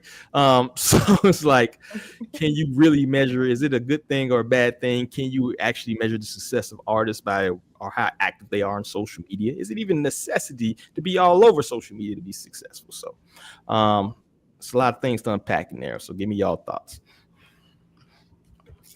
I feel like, I mean, different artists, I feel like we touched on this a little bit before where like some people can some people can be low key and still have great reach. Like Kendrick, for example, for like lack of another better example, but he's not like an internet dude or anything. He just be like, new song, tour dates. Boom. You know what I'm saying? And like, you know, fans respect it. But there's some people like Cardi B that's like, that's a part of their, like, that's how they were famous before, right? But I do think some people could do it, some people can't. And I also think you can't base what you see also as like the truth, the source of truth, to get back to like that point. Like, hey, you can see your algorithm is going to feed you probably what you interact with, right? You know what I'm saying? So you're not really going to get the perspective of everybody unless you kind of seek it, you know, to see what people are saying on both sides of the pond. Facts. Yeah, that's a good point. Exactly. I was going to say, it's hard to, you can't really trust only what you're seeing, right? Because our phones will read our minds and suggest us something I was only thinking. And then if you're a big Drake fan, don't be surprised if your timeline's filled with Drake stuff, right? Or whoever. But the point is, our phones are practically reading our brains anyway, so it's not always 100% what you're seeing in front of you that's being fed to you. Right. Yeah, true. A lot of people have this "the earth revolves around me" type of mentality. I think that goes, and then honestly, like I said, the drama is the main thing feeding the algorithm beast, right? So if you are an artist, unless you're that top echelon, like you said, a Kendrick or something like that, the algorithm may not necessarily feed that. But also, it kind of says a lot about you, right? If your algorithm is feeding you a lot of drama or feeding you artists that only engage in the drama and not necessarily good, because I've got some dope shit from sometimes, depending on what artists you listen to and stuff like that, I've had some dope suggestions. I think Obi said something similar. Like, if your algorithm is correct, it'll actually feed you some people who are dope. You know what I'm saying? That don't even have like huge numbers, but it just knows you. You know what I mean? Whether that's scary or great, right? It's a little bit of both, right? But that's a good thing. You feel me? Anybody else got anything on it? Now, you made a good point, because just editing Obi's like really under the radar reviews really kind of fixed my algorithm. As far as finding new undiscovered people that really hit the marks for me, of like the type of shit that I listen to. People who are like established in like the indie lane, who tour a lot, they don't need all the bells and whistles as far as like social media goes. I mean, I've brought him up 1,000 times, and I'll bring him up again because he's one of my favorite artists. But Vinny Paz is highly successful, and he doesn't engage in any type of nonsense on social media. He'll post upcoming pre-save links and stuff like that, but he's out doing the legwork, and he's done the legwork long enough where he doesn't need to. He's not even worried about getting fans at this point. He's solidified in the market that he's cornered. So his merch sales, his physical copies. So I think it really depends on like where you are in the game and what type of image you want to portray, which is kind of like a double-edged sword. If you want to engage in all that back and forth on social media to get your name in the headlines, like, yeah, more people might be listening to you, but they might be listening to you for the wrong reason. It's a double-edged just sword. like that. You got guys like a Mac Hami, right? I don't think he's very active online at all, and not like a presence like that. And then when he drops, though, he can have a vinyl sell for, what was it, $10,000 or something like that. I mean, he's going to sell them all out no matter what the prices are. I thought you was like one vinyl was sold for 10,000. I'm about to say, what the fuck? I think he did.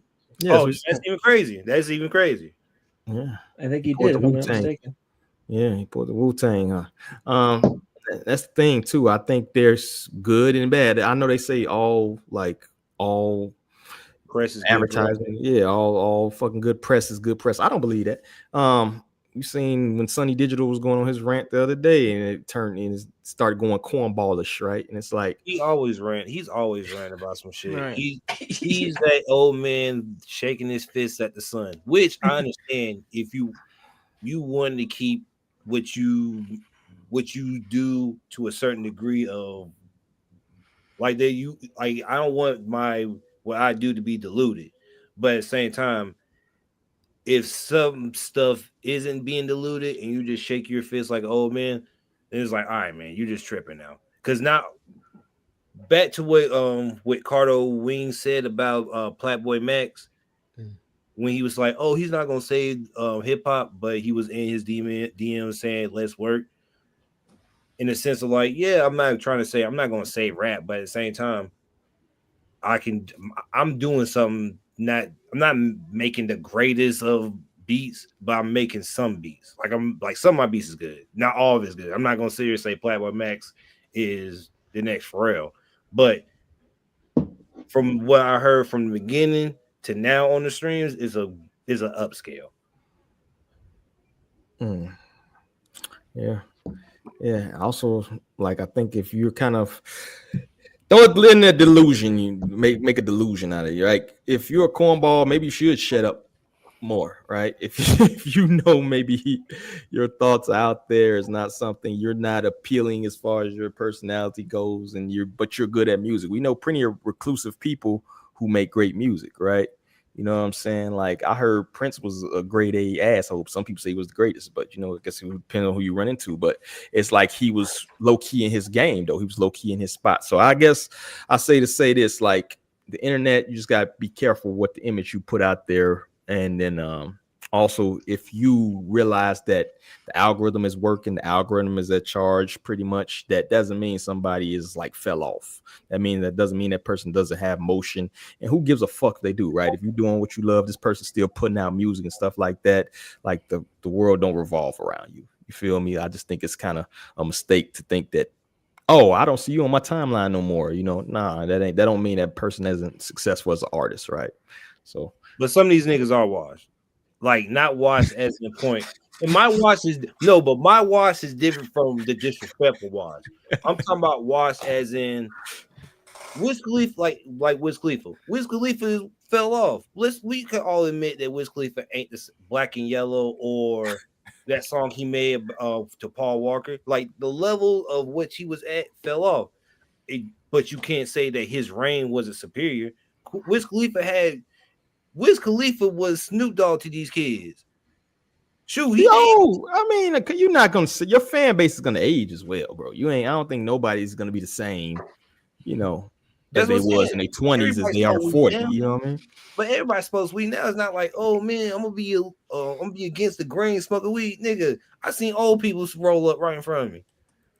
So it's like the whole weed rap is gone. But I mean, I will never disrespect Wiz Khalifa to say, oh, you washed and you fell off. Nigga, Wiz Khalifa saved a bunch of niggas' careers. Yeah, still making decent music. I mean, he sounds the same as he did. I would take Wash to be more like, Melly Mel with that diss to Eminem. You know what I'm saying? That's like, to me, that's like, okay. That's more Wash. No disrespect to the legend Melly Mel, but that nigga bounced. We'll still sound the same. You know what I'm saying? So I don't think Wiz really fell off. He kind of just got comfortable and walked away. Look, that too. Like, I kind of like my position. I'm gonna lay low for a little bit, and more power to him. I wish more people would do that. Right. I mean, that kind of shows a little bit of self-awareness that maybe he was like, I don't really like being in the limelight as much anymore. He stepped away. He got super healthy. He started training Muay Thai and shit. Yeah, he's probably a better person for it. So I understand what you're saying, but I kind of feel like Wiz was just like, I've done enough. I'm gonna chill out for a little bit. But that makes sense for Wiz because Wiz looked like the type who be like, I did good. I'm gonna chill now. He's content. He's content. It's called the top, right? So it's kind of, you got to think of it like a mountain. There's only so much room at the top. There's got 10, 20 superstars. Yeah. And then after that, it's like, even if you enter that space, eventually you got to come down. And most guys are lucky if you can maintain and not fucking get to the bottom of that mountain. Yeah. I think a lot of people are maintaining. And like, even for me, when I'm scrolling through Instagram, I like to look at people's stuff, but I'm like, I have 600 not followers, but I'm following like 600 people. No way am I going to see all these stories. Facts. Or, you know what I mean? Like if I'm looking just through people's stories, it's not happening. Some people have 20 a day, right? Like, it's like, it's never going to, what am I going to do? So like, there's people doing stuff all the time. It's like, I'm not going to see that, but more power to them. More power to them. All right, man. Let's move on to the next subject we got at hand. We have live mixtapes that never post mixtapes. So we got this pulled up here, and La Russell. Shout out to La Russell, man. The fuck this guy do with mixtapes? So you see the post. I did this before a couple times too. Live mixtapes be posting anything but I haven't seen them ever post a mixtape. I don't even think the people who originally started live mixtapes actually run that account anymore. I say that app is dead. It's a wrap. But can any of these rap accounts be trusted, yo? So like this engagement farming, which we know I've seen some people that still post music engage in engagement farming, right?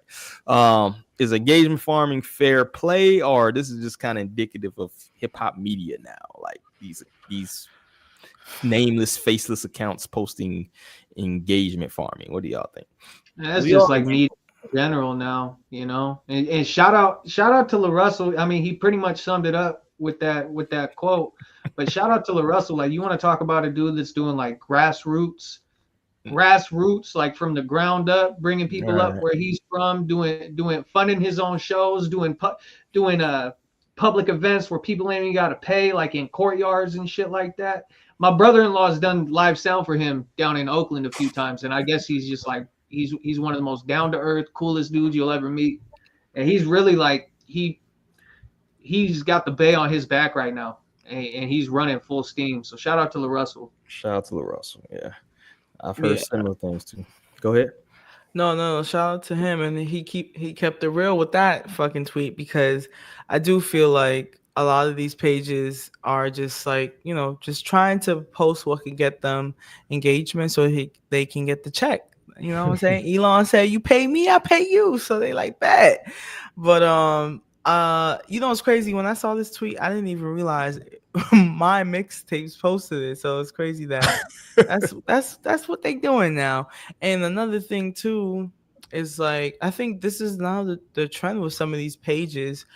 They would rather just post things that are unrelated to the world of music. Where their core followers, why their core followers are following them in the first place, to just get, you know, capture the live clickbaity moment, like rap. For example, I don't know if any of you guys follow rap on Instagram. Y'all have the name rap, and y'all posting about like, hey, this study finds that, you know, having coins in your pocket can cause headaches. Or it's all politics and shit. Yeah, politics, and it's like, what? Isn't this rap? Why just change your name? You know, like you got this name that so many motherfuckers want, and this is what you posting on there, and it's not. It's okay if you want to change your lane, just change the name too. Like, damn. Mm-hmm. Well, yeah. And it's like, your whole bio. What's next in hip hop and culture? What does this have to do with that?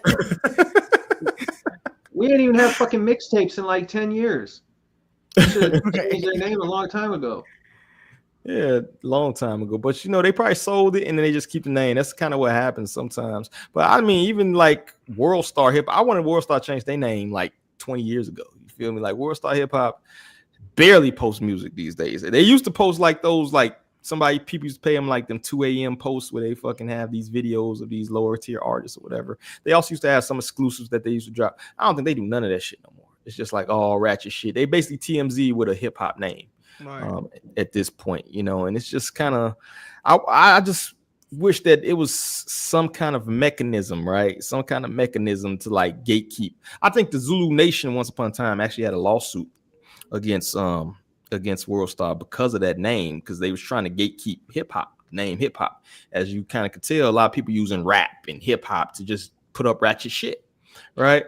But the problem is, of course, you know, you had the controversy soon after that happened with Africa Bombata. So all that shit kind of fell to pieces. The Zulu Nation no longer had the power it once had, right? So I just wish we had some kind of organization, like, you know, you can't name anything like country music this and just have a bunch of ratchet twerking shit, right? It'll be shut down in like 2 hours, right? They'll get you the fuck up out of there, right? And I just think it's a shame that we don't have kind of a safe fail safe or something in hip hop to like monitor that type of shit. It's just it's sad, you know. By engagement farming, are you talking about you're not talking about the sick engagement farming, like when niggas say is Youngboy the next Tupac, or are you just talking about engagement farming in general? In general, you know, I know you have the ones where they compare people or all this other shit. I don't really consider that super gay. You know, that's just throwing out a hypothetical. You know what I'm saying? Because I was going to say, if we were talking about all engagement farming, I mean, I think all content creators have to engagement farm, not to a nasty degree, but to a certain degree, because you got to have people that like your stuff. Like for my stuff, like if I wanted to up the engagement, I would be like, Batman can be Goku. Like you just say random dumb stuff that you don't believe yourself, but you know it'll keep the people going. Now you could do that. That's rage baiting. That's what you're talking. That's what no, it's the same. That's when you put some shit you know what I mean, you know, stupid and shit. Because pineapples always go on pizza. No, pineapples don't go on pizza. Say that people come and be like, nah, you're crazy, and write a long ass thing and it'll keep it going. Now I'm not saying people do it nasty, like, hey, like, oh, can Drake beat Tupac, like stuff like that. But you need to have something to people that have these people come into your restaurant. Like you have to have something for the people to digest. Now you could do it the natural way and just do it like, hey, here's this, but it might not be, it'll be like this. Now, if you put in like one engagement, it might go up and do this. But I think all content creators need a little bit of engagement farming, not just throw out everything. Like you said, don't have a world star hip hop and have almost no music, or just be called hip hop and not talk at least about something dealing with music. Like do a mishmash of it. Keep it in line. Keep it in line, really. Yeah. Fair point. I understand that. Yeah, you do have to. I guess nobody's in the social media game not to have nobody look at your shit, right? Let's be real here, right?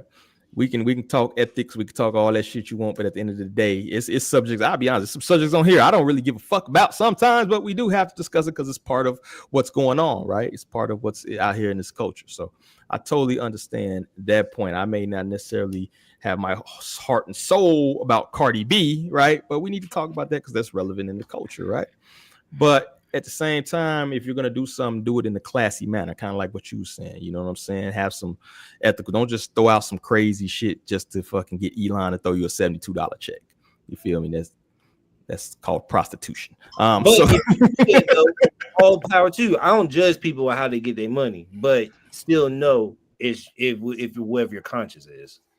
Yeah, conscious engagement farming. That's a new term. We gotta patent that shit. Put that on a t-shirt.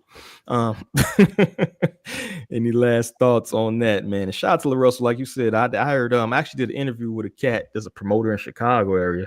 He went out there for like a regular block party type shit they was doing out there that was mostly for charity and shit. And he was telling me how LaRussell came through, did a show, was talking to everybody. You feel me? Just a regular block in Chicago, kicking it. So I know for a fact he's a good dude. So shout out to him, calling out the hypocrisy of my mixtapes, not posting any mixtapes.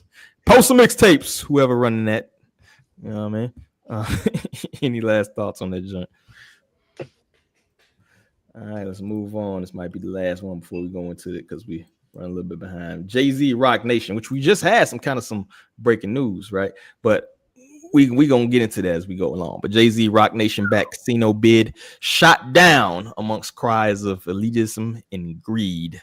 A lot of people have said or made the kind of distinction that Jay-Z may be a great rapper, but he is a very unethical businessman, right? He's a cutthroat businessman, I should say. So how do y'all feel about that distinction? Should there be a differentiation between Jay-Z the rapper and Jay-Z the businessman, or there's a lot of hating? Because I almost feel like you said Cardi gets, I feel like Jay-Z gets a lot of unwarranted hate too. I'm not even gonna lie to you. And I'm not even a Jay-Z fan. I don't particularly care too much for him, but what do y'all think about that? Jay-Z been told us in a rap, I'm a businessman, man. Like he been told us, I don't think what people like, this dude is the same guy who was up against P. Diddy when he was coming out with clothes. Like, he's not just a rapper anymore. He's a businessman. So you have to make business decisions. And if you want to open up a casino, I mean, let somebody open a casino and nobody's making a huff and puff about it. And low key, and not to jump the gun, this might be Nas' first win against Jay-Z of all time. Well, you lying. I'll say second. Let me hit this fucking button. Oh man, hey. Deserve that shit. I love Nas better than Jay-Z, but I mean, every time Nas dropped, Jay-Z would drop like, oh man, I just made 15 million. This is Nas' first big ass win against Jay-Z. This nigga need to be popping bottles on that nigga. Have you heard of Ether? I mean, that was years ago. I'm talking about now. You need to pop more balls on him. All right. You need to pop more balls on him. Like, I get you.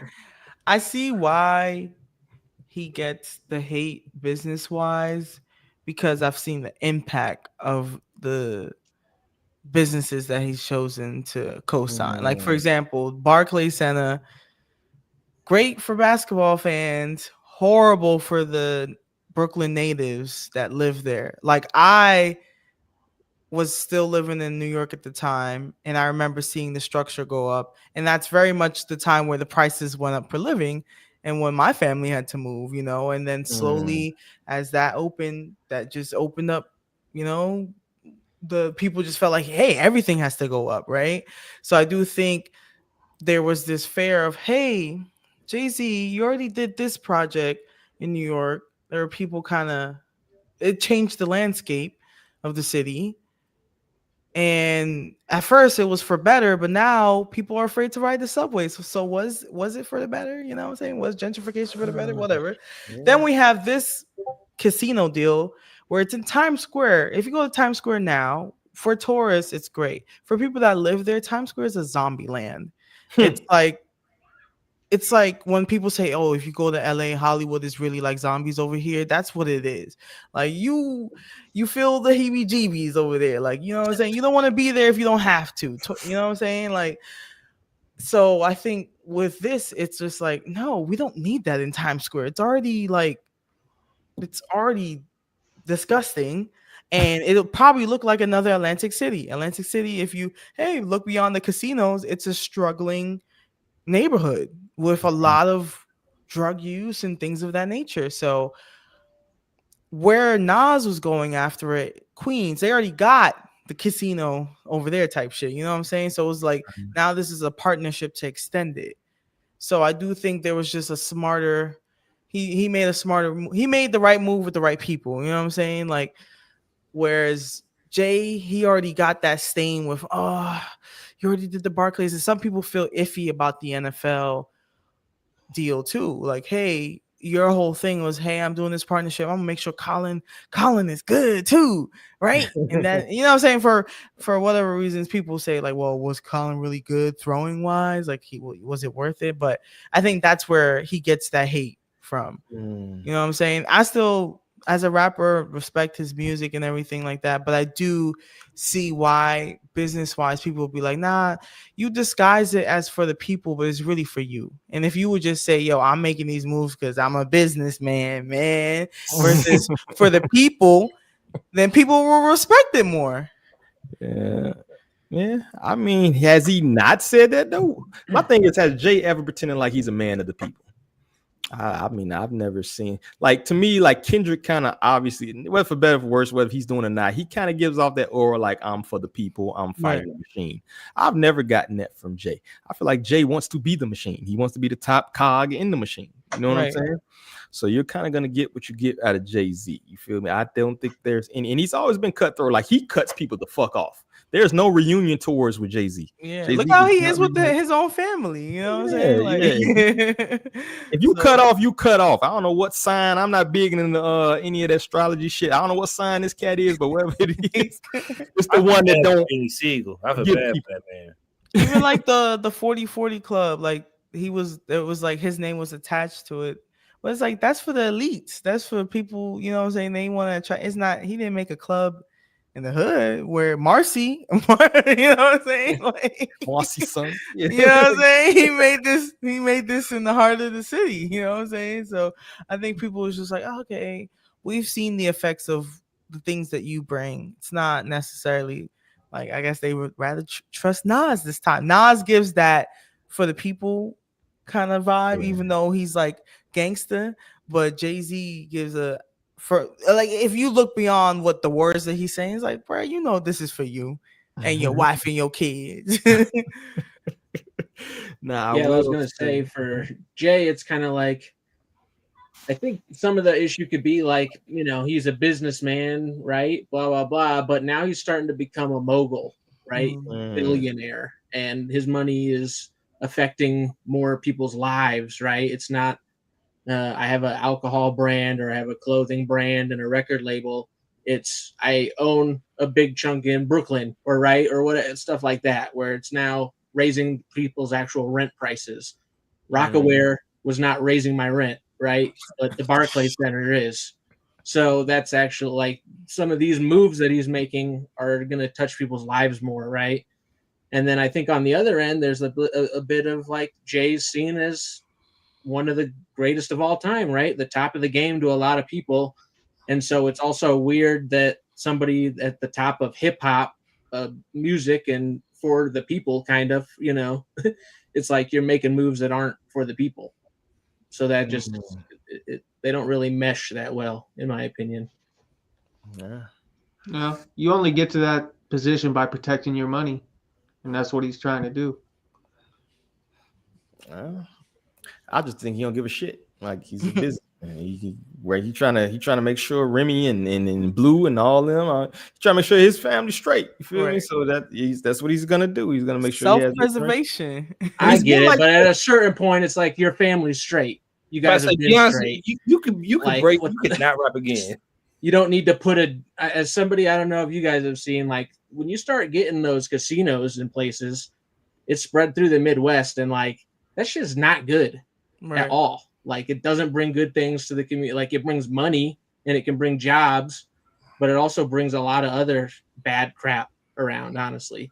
Oh, so yeah, no, you're not. Yeah, I live right next to like there's an Indian reservation like right up the street from my house, and most of the kids I coach at the boxing gym are res kids. They're all from the reservation. They got the go ahead for a casino like 5 years ago, and now it's just been an absolute shit show. I mean, everybody hears the horror stories about reses getting casinos and then all that money getting funneled back into the drugs and alcohol just to get spent at the casino. Right. But now so much money's being generated, the elders can't even agree on what to do with it. So now there's a bunch of infighting with the tribe and the casino and like allocation of resources and stuff like that. It's been a disaster ever since. And that's a common story amongst a lot of these rural places where they put casinos. That happens quite a bit. They're picking up fentanyl like crazy right now, dog. Like right through the I-5 corridor. That's what I'm saying. Yeah, it's like, so is an extra 100 million in Jay-Z's pocket worth it? Like, not to me. Right. I don't care. So like, good. I'm glad that's done. And I kind of wish that more of these casinos were gone, but that's just me. I mean, look at Vegas, though. I don't even know why people are pushing to open up more casinos. I feel like actual in-person gambling is going to die out like in-person shopping at malls. Malls are starting to die out, at least by me. There's malls that are like ghost towns, you know what I'm saying, that have to close down. And like now it's like, hey, I could gamble on my phone. Why am I going to go? You know what I'm saying? Like that's going to be the new, in 10 years, we're going to hear about these same casinos closing. Oh yeah. Well, in the Midwest, you go to the little bar and you just play the little games that they got and all that crap. Like, it's That's the play though. And like, I don't separate the art from the artist as much too. So for me, that is kind of starts to be like, damn, Jay, like what are we doing? Again, that's the play though. When you make it into those rooms, right? Like you don't get to those types of positions without the go ahead from certain people. You know what I mean? Like it just doesn't happen. And the whole game is to limit private enterprise as much as possible. As far as like neighbors trading amongst themselves and in that small scale, like that's why it's important to focus on like your local community more than like when you look at it macro. That's something you can just forget about, dog. That's not even it's not even a topic you should even be trying to discuss because there's no pool there. You got to focus at the local level because the whole game is trying to destroy private enterprise so they can kind of consolidate where people are spending their money. The easier it is to track, the easier it is to consolidate, the easier it is to control people. And that's just, you only get to the tip of the spear by shaking hands and nodding your head to the people that tell you that that's the play.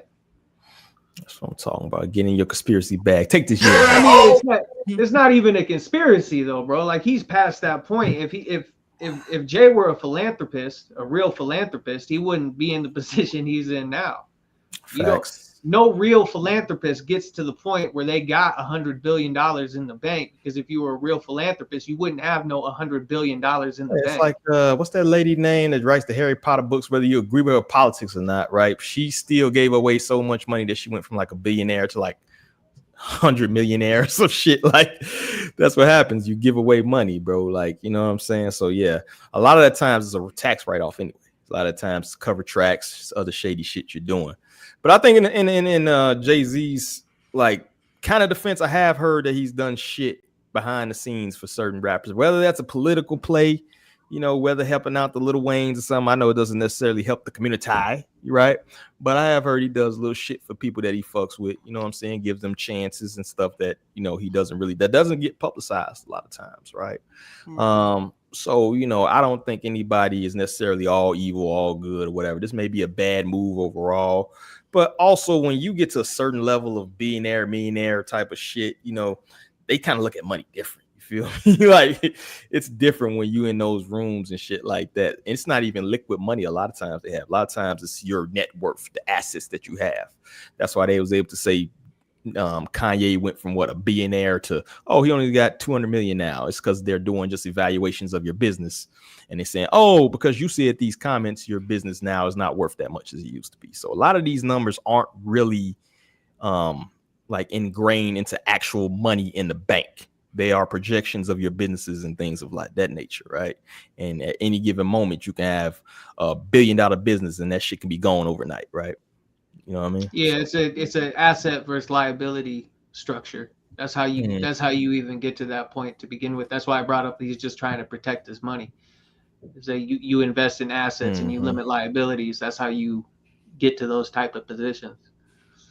Yeah, if you walk around with cash at a certain level, they'll laugh at you like, "Oh, you're a fucking idiot." Like, you work around, where's your black card at? You swipe a card and go about your day, right? They don't walk around. That's how you know. You tell the difference between a certain level of artists, the ones that walk around with the money phone to the ear, and the ones you don't even know have cash, right? They probably ain't seen cash in fucking 10 years, right? So it's different levels to that shit. But that's all I got. All right, one last thing on this before we get ready to go out there. Why isn't Nas getting as much flack in that? I know you kind of hit on it, Lee, but I think Nas does a lot of things probably similar in business to Jay. Is it just Nas just likable more? You know what I mean? We just fuck with Nas more. I don't know. It's kind of interesting to me. Yeah. I think the casino play, I look at them both in the same way. I think like he just made the smarter move, like with who he choose to like and where he chose to do the casino deal. But I think if they were both considering the impact of their people, especially Nas, like you doing it in Queens, where your stomping grounds, right? So you are not thinking about the people. You're not thinking about you. You know what I'm saying? How this would impact like you before you had the fame, right? But I don't know. I guess, yeah, maybe there is a little biasness with like how people view them because they do have similar moves, but I guess maybe Jay-Z's overall impact on the people is greater than Nas's. Like as far as he's made. Yeah, and Nas isn't out there like endorsing political candidates and doing all that type of shit either. Right. He's not as tied to the machine as Jay-Z is. So people are gonna have a certain outlook on that. And you'd have to ask Nas what his cost risk analysis was on this. Like in his mind, he might be like, well, we're gonna create hundreds, if not thousands, of jobs for people in this community. And depending on his perspective on that, you know, it might be a benevolent endeavor. But you really can't, it's hard to put that jacket on anybody unless you really talk to him about it. But from like Jay-Z's, it's easier to just be like, this is a grab the bag move. So see, y'all going all in depth, doing all this extra. Y'all ain't say the thing I thought people was gonna say is that Jay-Z is funny looking, bro, and Nas ain't. So you funny looking, you have less knack for evil. You can't do evil shit. You know what I'm saying? Brad Pitt can do all types of evil shit. Nobody Bill Gates is the goofiest looking motherfucker on planet Earth. What are you talking about? That's why everybody's on his ass about shit. Like, you look at this motherfucker. He's doing some evil shit. Look at him. Pinky in the brain looking motherfucker. He is doing some evil shit, you know? So I think you can just get away with more evil when you're not funny looking, you know. So that's all I got, man. Let's get to our last subject. What are you listening to? Pull out and y'all know what's coming, so you should have been prepared. We got one cat that's just a black square, so I don't know what the fuck he listened to over there. But pull out your phones, your playlists, whatever you got going on, man. Honestly, I've been doing fucking reviews the past. I did a couple reviews. I'm trying to go through the homies 100 grand Royce shit right now. That shit kind of long though, but it's pretty decent. You know, if I'm being honest, you already know what I got on my review. You already that airtime edition. You know what I'm saying? You know what, bro?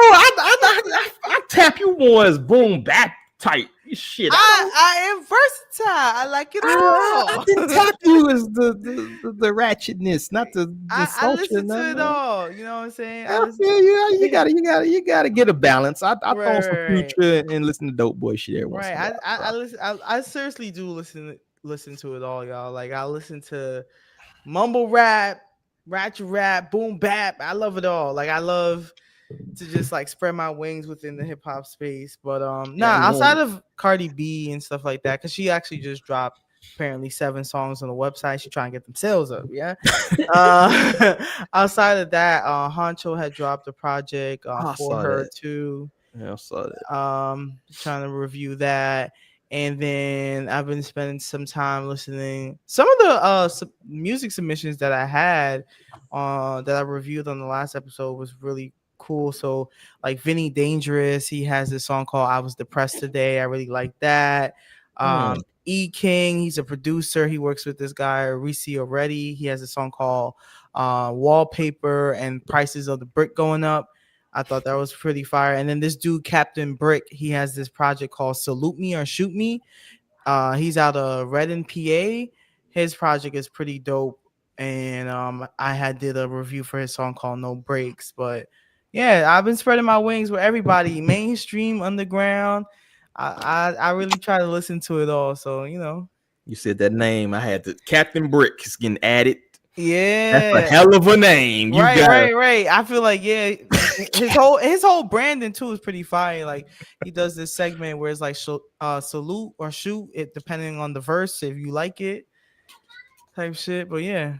Okay. You put me on some game, Captain fucking Brick. See, Midget Green, you need to take a hint. Right. You know what I mean? Captain Brick. All right. What else we got, man? What you been listening to? I've been. So funny enough, when me and Lee first met, it was through Benny the Butcher, or not through, but like we were talking The Outcome by Benny the Butcher and Ill Tone Beats. Right. And then the next one was Glockavelli. So that shows you kind of the range we go from right there. Dope. What you got? Who else? Give me them lists, man. I'll go. I'm still trying to get through the rest of this Atmosphere project. I rock with it. It's cool. There's a lot of crazy ass beats on it. I prefer the beats more than anything else. The production's really dope. Is it kind of going religious on it? Is that kind of like a Christian? Not really, bro. It's I wouldn't call it. It's like an existential angst type project. College words. I like that. The Norman Sand project. I've been spinning a lot. Nice. OT The Real dropped a new single called the No Names. I added it to the list. A bunch of Willie the Kid. This dude Ferris Blusa. I know I shared it with Obi. Ferris Blusa's he's crazy. He's got some crazy shit. That project was really good. OC from NC still getting a lot of spins. A little bit of Loaded Lux. Okay. You guys familiar with the Mexico Draw? That's who I was talking about. I was going to say. That's who I was about to say, isn't that? Yeah, Mexico Draw's fire, bro. I listened to Danny Brown's podcast, and he kept talking about him. If Danny Brown's got one of the best podcasts on the internet, bro. Danny Brown shit is hilarious. I'm glad Mexico person listen to Mexico. Yeah, no, Mexico Draw's fire, and then a bunch of Grip, and been spinning that MERS project, and then you guys know Flodzilla? I've heard of him. Flawzilla can rap, bro. He's mainly a reactor, but he's got very limited music out. But Flaw's the homie. We're mutuals, and I've spoken with him a few times. Flaw's a cool ass dude. But Flaw can rap. That's about it. And a little bit of Cal Scrubby. I know I mentioned Cal Scrubby to Obi the other day. He's like I don't really know how to explain him. He's like he's like a gutter. Damn, bro, I don't even want to say it. He's like a gutter Jack Harlow, but just like a lot better though. It's the only way I could articulate it. Wait, who is this? He has to have face tattoos. He has to have face tattoos. No face tattoos, but he definitely sold Molly to college kids. I can tell you that. Oh, who hasn't? I know. That's called a Tuesday, brother. That's right. Who else? Who's next? Yeah. All right, I'll throw some out. Let's see. I've been listening to. I've been definitely on a big Chicago trip lately, so. That's your home away from home, bro. We adopted you. I know. I can't help myself. Been listening to Panamera P and Jujilla, The Wise Pirates. Joel Q, Take This With You. That's a really good one. I might submit that to the website because that's a really good one. I mean, so was that last one, but that's a little bit older. This Joel Q is a newer one. Still been on a Rucci run. Shout out to Cam. He got me started on a Rucci run. I did that Joel Ortiz, Lefty Gunplay, all the new stuff I've been listening to for sure. Rufus Sims, House Arrest, and then kind of my main one for this week. Oh, and one more, 4200 Corey from Indianapolis, Indiana. This dude is 23 and he's crazy. I'm going to submit that too. So keep an eye out for that, but also it's out. So you can go listen to Cobra Sun is the album. But then Vic Spencer, Trees Are Undefeated. That's been going all week. You guys know I'm a tree fan, and this is a tree album, and just loving it. The herbs. Can't some trees later. Who left, man? Is that everybody? I got a couple of songs I've been listening to. That Silver Lining with Lil Yachty and Sauce Walker. If you ever heard Sauce Walker when he's like introspecting rapping and when Yachty gets into his introspect rap, it's like a crazy combination. I don't know why it works so well, but it does.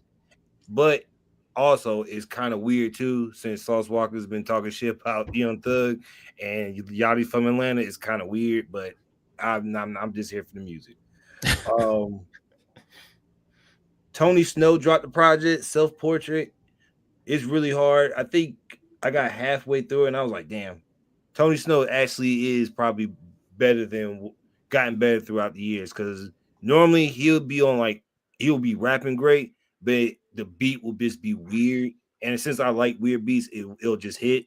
But normally it wouldn't mesh right. I'm re-listening to Heels Have Eyes too. I got played because I was listening to, like, I was on YouTube for my Apple Music, got kicked back in, and I was listening to the wrong one. And it took me a while to get to this one. So I was pissed. So I didn't listen to it for like a week because I'm like, bro, I was listening to songs that weren't even on here. I was sick. I was like, bro, none of what I listened to was the right vibe. You better report it. The songs were good though. I can't get mad, man. A good West Side Gun songs, even though it was on a fake album. Babyface Ray is back with Codeine Cowboy, and I know drugs are bad, but damn it, man. If you're a kid, they're bad. Codeine. What I'm about to say is crazy. Codeine saved a lot of my favorite rappers' careers and made it better. I know that sounds nasty and crazy, but damn it, man. I'm about to cut that out. What's the time? It's crazy, bro. If you listen to Codeine sipper rappers, this is right up your alley. You might, if you from Texas, get a Purple Cup and just sit outside and listen to this. This is definitely a Purple Cup listen. Okay. And Chance the Rapper's album is probably the best comeback album of all time. So Yeah, I heard good things about Chance joint. Yeah, he. I ain't mad at him. I'm happy he did what he did. He from your hood, dude. You should be champion that. He ain't from my hood. Chicago, big city, bro. You from Chicago, same place. Yeah, Chicago's big. We don't even like each other on Search, but yeah. Shout out to Chance though, man. Good dude from out here, all around good dude. Unlike certain people from Chicago, I'm not gonna name this episode. As far as me, what I've been listening to, Mona Leo. Am I pronouncing the name correctly? Her and Rosama had that joint, and so I went down her. I heard her before. I listened to a few things here and there, but I really dove into her discography. Dope, pretty dope. I did a review for that Divine. I believe I pronounced her name right. I gave that shit a 10 out of 10. That was a dope album. The way she switched from bars to fucking. Normally it's hard for me to get R&B more leaning album a 10 out of 10, but that was dope. She's very talented. Make sure y'all follow her and check out the review. That's probably the first 10 I gave out in years. So dope project. Outside of that, just a bunch of old people shit. You know what I'm saying? Some fucking LL. I went down to Public Enemy for some reason. Listen to some old shit. You know. Damn, bro. It's palatable, bro. I be working. I can't be listening to nigga bitch hoe all day, bro. I gotta put on. But she gonna listen to hip hop, a hippie to the hip hop. Don't stop. Don't listen. That's not Public Enemy. It don't matter. It don't matter. It still works. Let me hit you with This is one not of a these buttons. banger. This is not a banger, and I know bangers. That's not a banger, dog. The Jay Electronica shit, I try to listen to a lot of that shit. I ran it back a couple times. I still don't get the hype.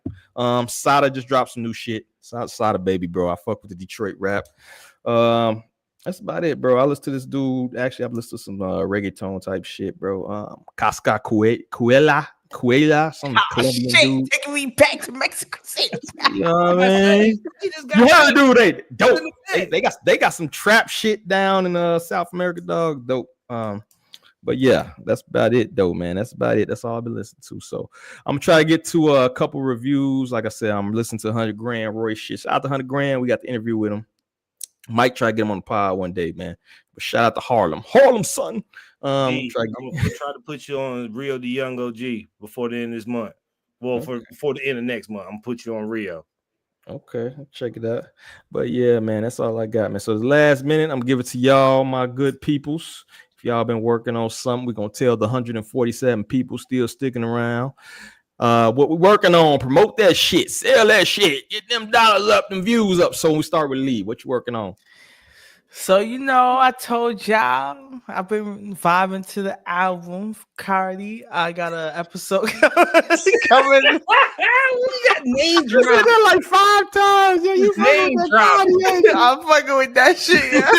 You would tell me she had an interview with Cardi, I would have jumped out the chair. Listen, we manifested right it. Because if she interviewed with me, guess who I'm gonna put on? Everybody that's right with say, me. yeah. Right? So That's great. If y'all want to hear why I feel so passionate about this album from top to bottom, 1 to 24, I might even buy the extra 6 or 7 that just dropped. That's right. You know what I'm saying? This Party weekend I'm game. recording. Next week is dropping. All right. So I will be doing a review for that, and you know, talking about some things, and I'm thinking about who else I might review, but this might just be dedicated to Party Gang. You know what I'm saying? Like, we gonna see. Listen, them views gonna come through and be like, listen, Party Gang. Hey, they gonna show up too. When March hit, you better be this vocal. When March hit. Yeah, I'm gonna be at the tour too. Shit. You crazy, yo. What else you got besides Cardi B? What else you working? Yeah, but no, other than that, underground artists as well. I'll definitely be tapping into some new folks in that episode. So hit me up, follow me, The Culture Decides. Hey, I'm here. We could even talk music in my DMs. That's how me and Obi started to like keep up with each other. So yeah, I'm here for it all. All right, cool. I appreciate you. I guess I'll give you a yeah ho, even though you got a lot of Cardi glazing. Yeah. I was under duress. All right, Dale, what you working on, bro? I got a couple of reaction videos coming up for the new One Piece. What? You doing reaction video? Oh no. Is it the end of the month? You got rent to pay or something? Nah, bro. What you mean? See. If you watch anime, you would know the greatest episode of all time just dropped, and I literally lost it. My mom thought I was having a acid reflux in my room. But I'm telling you, and the new anime is coming out in January. It's over.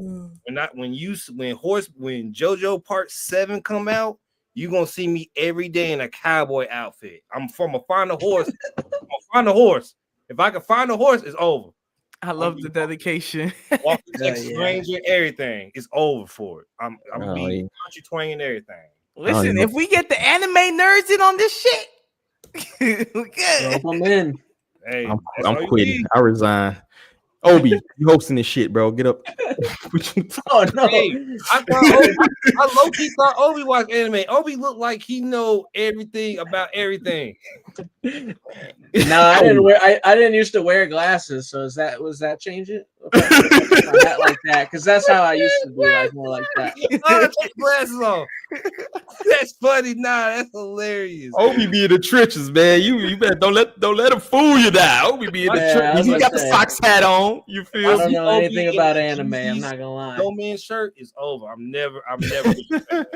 Never. Oh, that's funny. I guess I'll give you a yeah ho for the black nerd shit. Representing for the blurs, my homie Dale. Yeah, ho. We fuck with you. Hell yeah. Obi, what you working on, homie? Oh man, just hiphophighsociety.com. Endless reviews we got articles, we got all the content, we got the podcast, we got rareness CMOS pills over here that I bought from Star Child that we be eating in the house, and some other stuff too. But that's what I got here. Yeah, check out Jonathan Cloud, J Cloud. Got to get his music run those numbers up, and visit the site. That's really it. That's the time I'm on. Come visit me on Instagram. We're trying to get the follows up on the Hip Hop High Society Instagram and on my own. So come follow both. That's what I'm talking. That'd be awesome. And then check out the Culture Decides podcast after this. Click on that last episode. Going up. That's how we're doing it. Support everything. We do a lot of good shit around here. I think that's the greatest thing about this podcast to me is that it's all creatives, right? It's everybody that does shit. They're doing their own thing. They also do relevant things within the culture and just support and love the culture that we in. That's kind of why I think it's dope, and I love building with y'all every week, man, because it's always good conversations and it's always ingrained in that culture that we're gonna promote, hip hop culture in general, and also support each other, man. So I think that's a good way to leave off on. And shout out to Obi, man. Your positivity keeps me from going on rants. That's good. Because Lord knows I used to rant. But outside of that, man, I appreciate everybody showed up. 147 people that's here. Make sure y'all subscribe and go to everybody's platform and subscribe. Salute to our people that couldn't be here. Salute to Cam, who had to drop out because his power's out because he lives in the motherfucking sticks in the boonies. But salute to Cam, man, for coming to work.